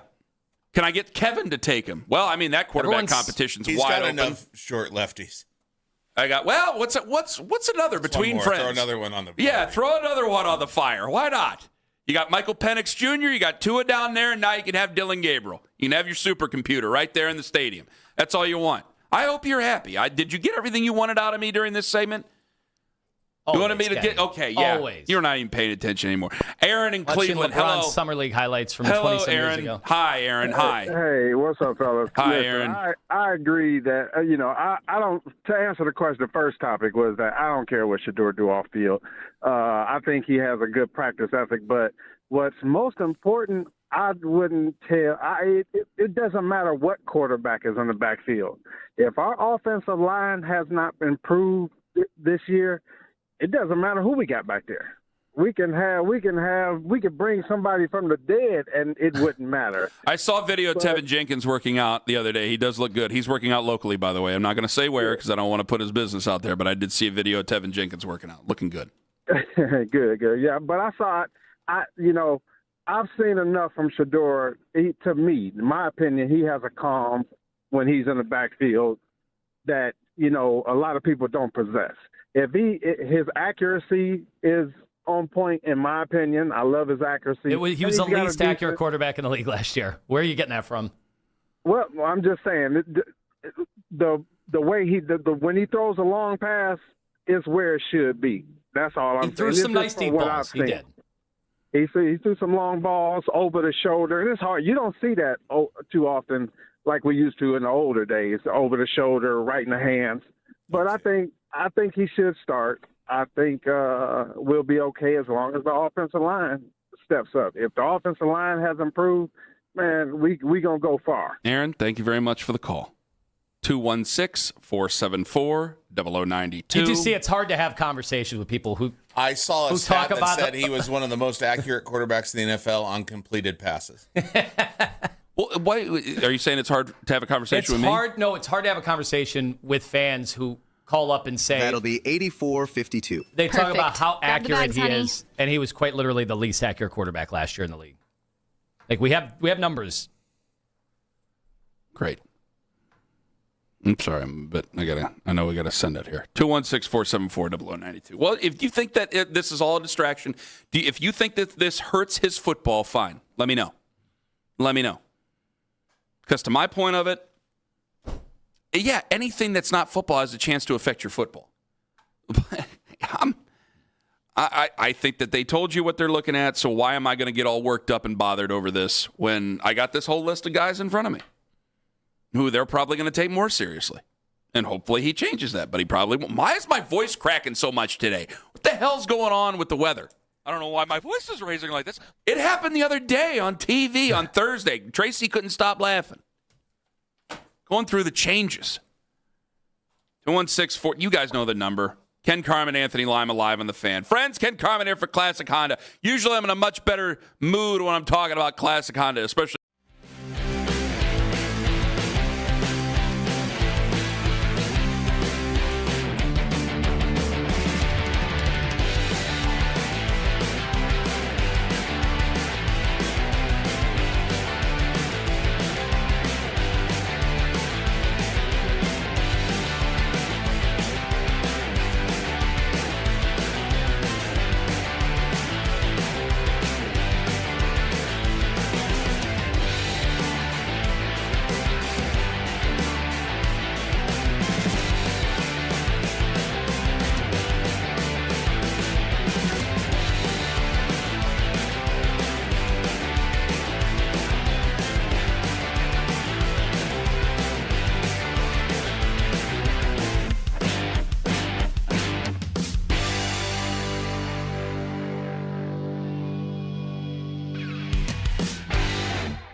Original music and immersive sound design accompany us on our storytelling journey. Listen to and follow History That Doesn't Suck, an Odyssey podcast, available now on Apple Podcasts, Spotify, or wherever you get your podcasts. Leave the garage door open and turn up the fan. Spend the summer with your home for Cleveland Sports Talk. 92.3 The Fan. Before we get back to fighting, go ahead and say what you just read on the air. Patrick Beverly tweets out, rumor has it, Braun makes his decision today. Eyeballs emoji. Is there actually an NBA player you would actually fight and you think you could beat in a fight? Are there people who really think that? Like, I know people thought that about Steph Curry, and Lima was like, guys, he squats like 500, he's 6'4". Like, no. He's the size of your tight end in high school, much bigger. You wouldn't fight that guy. Why would you fight Steph Curry? And I thought about it because, like, Patrick Beverly is probably at the bottom of the list of guys. I would actually, like, all right, I guess I'm going to go get knocked out now. Like, Patrick Beverly is, like, the last one. I don't think there's an NBA player who myself or the listening audience could beat up. Could Ken take Luke Kennard? No. He's 6'5". We're talking about 206. active NBA players or all-time? Kenny, you got weight over him. So? Couldn't you get like an Adam Morrison or something? Ken's center of gravity, I'm taking Carman over Kennard. No, I'm not in good shape, so that's the problem. He's in much better shape than me. He does run around. So we need him in a I would cage. be slowed down, and well, that's what I'm saying. If I were in a octagon, I'd just go in there and get my ass handed to me and walk out. Hopefully be able to walk out. Because we always like, oh, that guy, I'd love to. Like AJ Pierzynski probably would beat the brakes off of anybody in this area. And I was like, well, still hate him. Just point it out. But no, we might get a LeBron decision today. I hope it's today because I can get it done, get it out of the way, and then I can concentrate on youth football now. Have you changed? Do you have a gut feeling? Have you changed? I set you up to rip me, and you didn't even take it. I can't believe you. Kenny, come on. You're calling Not going to defense rip you. again this year, right? You've got to focus on your football. Well, I was going to say, if you're calling offense, you could put a play in called LeBron. I call no offense. And it's just it's a delay. Kenny doesn't have any singles to release or any modeling photos. No reality series. There you are. He's got football.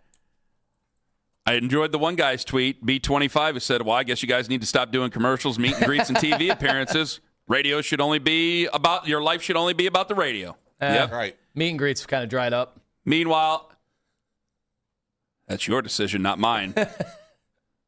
I can't say it. We might actually have one coming up here very shortly. Oh, that's right. I can't say it yet. You had a nice man named Thomas DM you and told me and asked if I ever shut the bleep up. I can't shut the bleep up because he always stops me and then takes my words and twists them up for me. So I have to fight him tooth and nail. Tell Tom I said thank you for listening. He's a fan. Come on. They love you. The guys that rip you the most, they love you. You know that. Is that true? Yeah. No. It's in my experience, the ones that hate me really hate me. Radu, and again, the X Reaction, social media, brought to you by Scheiben Jewelers, Cleveland's premier jewelry store. He says Ken versus Chet Holmgren. And have you seen, Evan Mobley He would reach down from the top of the terminal tower and swing on Evan Mobley looks like he's gained 20 pounds since the season ended. Now, we went through that last year, too. He does that every year. Does it every year and then plays his way back down. But Chet, they're talking about it now, looks like he's caving in. So... He's going the other way? One Ken Carman punch to the chest. What is this, chest like quicksand? Like, what do you mean it's caving in? Oh, you got to see it. It's ridiculous. Is there a sinkhole in his chest? I'm not looking at bare-chested Chet Holmgren while trying to do the show on a fully clothed Shedeur Sanders. I'm impressed he would ever take a picture with him without a shirt on. Who? Chet. Because he's that thin? You got to see it. So were you... It looks like I looked in high school. I've always been accused of being a shirt in the pool guy, and I never have because I've always said it just draws more attention. Were you a shirt in the pool guy because you were too thin? I was... Yeah, it was bad. It was real bad. So that's why you don't know how to swim still. Because you avoid the pool because you avoid taking your shirt off when you were a kid. When I was a kid, and, I think senior year, at one point I was probably like 130. And then first year of college, I got right up to 160. Wow. Pretty quickly. Was it good? Because I was actually fed. Were you 5'2", 130? I got food. It's nice to have food sometimes. You went days without eating back home. It was rough. Oh, God. That intermittent fasting was permanent fasting. Don't make me have sympathy for you after this last segment. It's called the Giaga diet. If I'm going to have sympathy for Anthony, it's going to be 13-year-old Anthony, not 45-year-old Anthony. Because if 13-year-old Anthony would have had himself a breakfast, maybe he wouldn't turn into what 45-year-old Anthony has become, a monster. Tim in Amherst, hello. Tim. Hey, how's it going? Wonderful. Go right on ahead, friend. Hey, I was thinking, how many wins do we got to expect from the Browns this year in order to keep on Shedeur? Ooh, probably got to be a playoff team or a borderline playoff team. Yeah, you were saying 6 before, and I'm thinking, we got one of the easiest strength of schedules this year. So if we don't get at least like 8 wins and go 9-8, have a shot at the playoffs, have a shot at the AFC North. Like, I think we got to move on. But what if the offense? I'm still kind of excited to see what Shedeur says. Yeah, what if the offense is good and the defense is bad? Thank you, Tim. That would be surprising. Total role reversal. That would be surprising.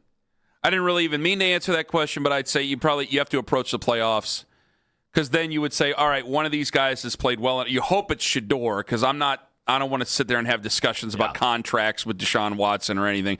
I'll tell you what, even if you did make the playoffs, I've said this to you and you've never really fought me back on that. It's like if you made the playoffs, like unless you were like 15-2 making the playoffs, I'd just stick them on the tag and just draft. I was going to say, would it be a franchise tag? Yeah, I'll tag. We only got one player in the NFL. That's George Pickens playing on the tag this year. Yeah. So I would just stick him on the tag. Fine, it ain't my money, to hell with it. And then I would just go ahead and draft another quarterback because I don't trust you. We've been through this for how long? 5 years now? I don't trust you. No, sir. No. I get to Jerry in Streetsboro. Hello. What's up, Mr. Ken Carman? How you doing, Jerry? Go right on ahead. Hey, so first off, I love the fact that he gets you so worked up on a Monday morning. That makes my day happy. I'm glad you could be entertained. Number two, you have the power to get whatever quarterback that you want to start this season. All you got to do is take Axel down and take a picture with Watson, and boom, Sanders is starting. That is not gonna happen. That is not. I need that done right now. I can't kick him. Yes, you can, and yes, you please will. Great point. What? See, you're bringing up old stuff, Jerry, and then I gotta explain it. Jose is still out there, and Gabe Arias is just. It wasn't on the day. Quitting on plays. Gary, thank you for the call. It wasn't on the day. It wasn't on the day. It was the day before. He got hurt the day after. There were plenty of other kids who took pictures with Jose Ramirez on the Saturday of his injury. You can guarantee it. And by the way, there were like 5 other kids with him, including my nephew, who all got pictures with Jose Ramirez. Don't be blaming it on Axe. It ain't Axe's fault that Gabe Arias, you wanted him taken out yesterday. Which, by the way, was certainly warranted. I mean, that was brain-dead baseball. You think maybe Axel can get over there tonight before tonight's game and say, hey, I love your hair, Gabriel. Let's take a picture together. No, if he actually had that power, I'm going to save him for somebody much more important at a much bigger time. Yeah, I don't know who it would be, but I would save him. Oh, go ahead. No, I'm not going to tell you. Give me those. No, because I don't want it to sound like I'm hoping people get hurt. Names you would voodoo curse with your son. But if my son had the power like Damien in The Omen, I can't name names. I don't want to use his power for evil unless I absolutely have to. You could have got, and it ain't going to be for regular season baseball. You could have taken a picture with the Super Trooper guys yesterday. I wasn't at the airport yesterday. I almost said hotel. I wasn't there yesterday. Todd in Cleveland. Hello, Todd. Hey, how you doing, guys? Hey, man, my question is, I got a question I want you guys to answer. Say we get Arch Matty next year. Say he has the type of season that Shedeur just had last year. Are we going to give up on him as quick as we ready to give up on Shedeur? No, because he's a first-round pick. Yeah, but I think there'd be a lot of. Who said he's going to be a first-round pick? So we're going to take. So we're going to. Oh my God! Wait a minute. You don't think he's going to be a first? Hold on, let me finish, dude. I called into y'all, man. What if he has a booty? Yeah, that ain't gonna go well. I mean, if you wanted to call in just to get in a fight over the first round, I mean, as of right now, he's a first-round pick. I don't know if he's number 1 overall. Todd McShay had him 4th on his big board going into the season. Had C.J. Carr ahead of him, which is a player that a lot of people are getting excited about. But I assume he's, as of right now, as of July, which, by the way, that's asinine, because 2 Julys ago, I would assume Shedeur Sanders was going to be a first-round pick. Yeah. So why am I wrong to assume that anybody's going to be a first-round pick? So that was completely bogus, that call. Ridiculous. We do get ahead of ourselves on this stuff oftentimes. I mean, the changes from year to year it feels like more than normal. I mean, it's funny. We were talking about Sorsby so much. What if he's just not even in the conversation next year? I don't imagine he will be a very big part of the conversation next year because you'll have a lot of guys who have the chance to rise up and be a first-round pick. And if we aren't talking about quarterbacks in the first round next year, then I don't think we're talking about quarterbacks. Not wrong about that. All right, 216-474-0092. I would like him to make his decision today. Do we have any intel saying that he's going to make his decision today? Find out in 5 on The Fan.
dirt and grime don't stand a chance, and I don't break a sweat.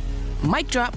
I mean, mop drop. Swift for power mop. Swift for power mop. A smarter way to mop. Try it or your money back. Listen to 92.3 The Fan on the Odyssey, iHeartRadio, and TuneIn app.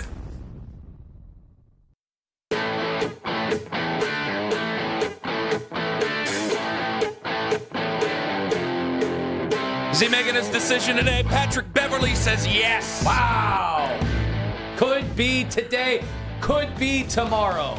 Could be the day. You might have me on your side by Wednesday. Thank you. Like I did start the show. Pose. I did start the show by saying I hope he drags it out just to anger Ken, because Ken was getting very annoyed last week. It's not me. It's the assistants he's angering. Well, I'm annoyed, but he would anger the other assistants.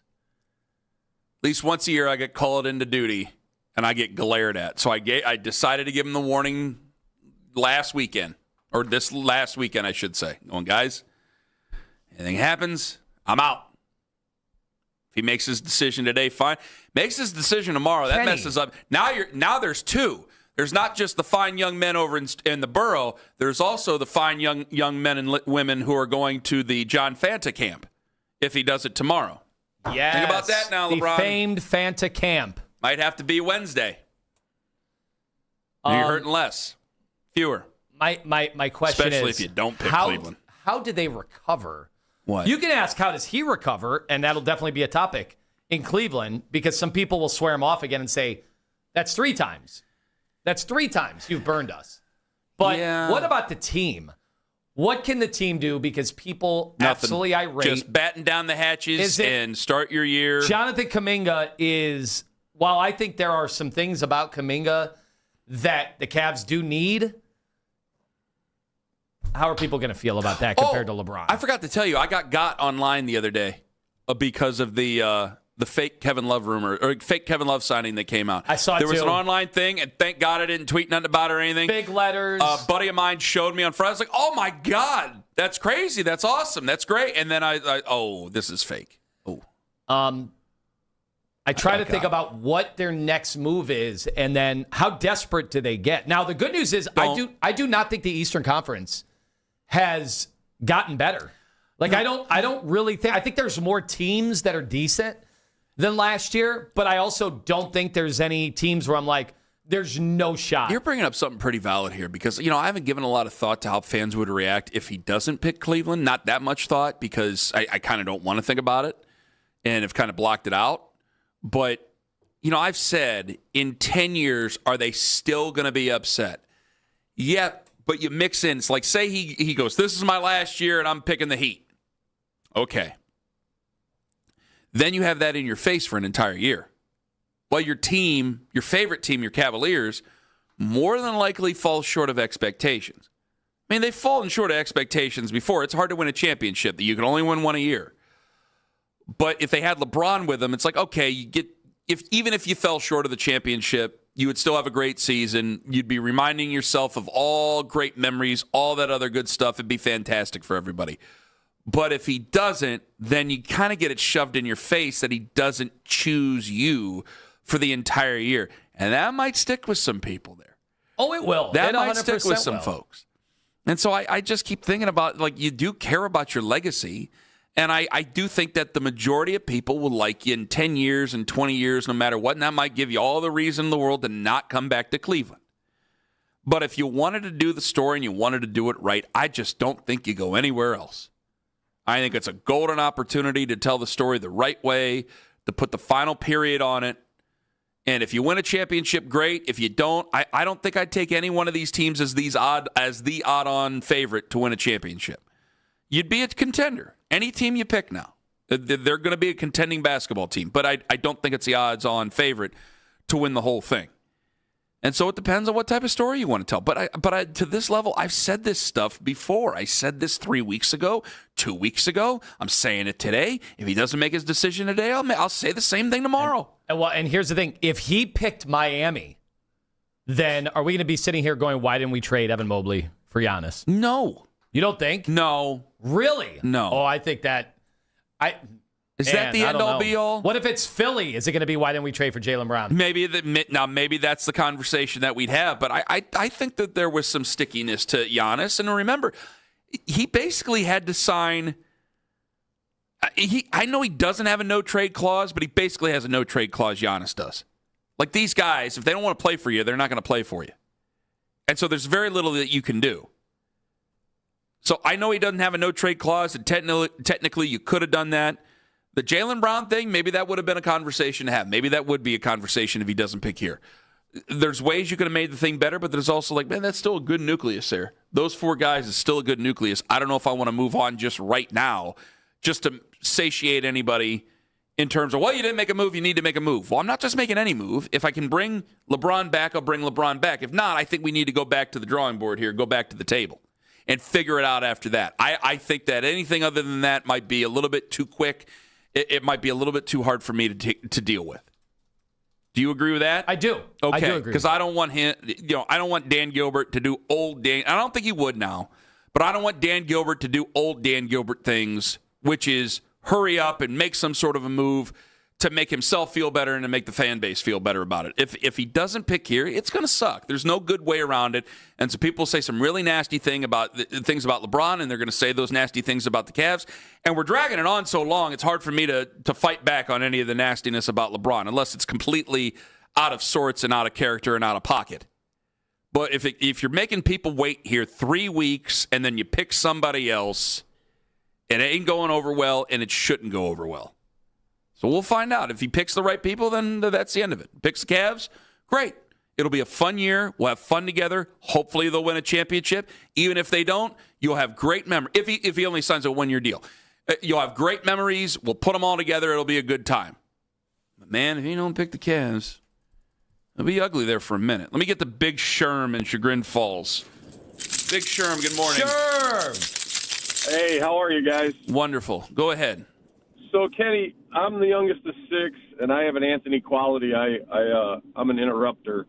My family had 4 boys, a girl, and then me. But anyways, my sister has a classic phrase, and this is what you got to use with Anthony. You just say, "I'm sorry that the beginning of your sentence interrupted the middle of mine," and it usually shuts them right down. It's my favorite thing to do by telling somebody they're a jerk without saying they're a jerk, and it puts them in their place. So I just thought I'd put that. Yeah, but well, now Anthony knows. Sherm, thank you for the call. The funny thing is, during that segment, is Ken going to shut up and let you get a word in? I said that on the air. I read that tweet that you got on the air. The longer you talk and the louder you talk, then that's true. The other person, by definition, is interrupting.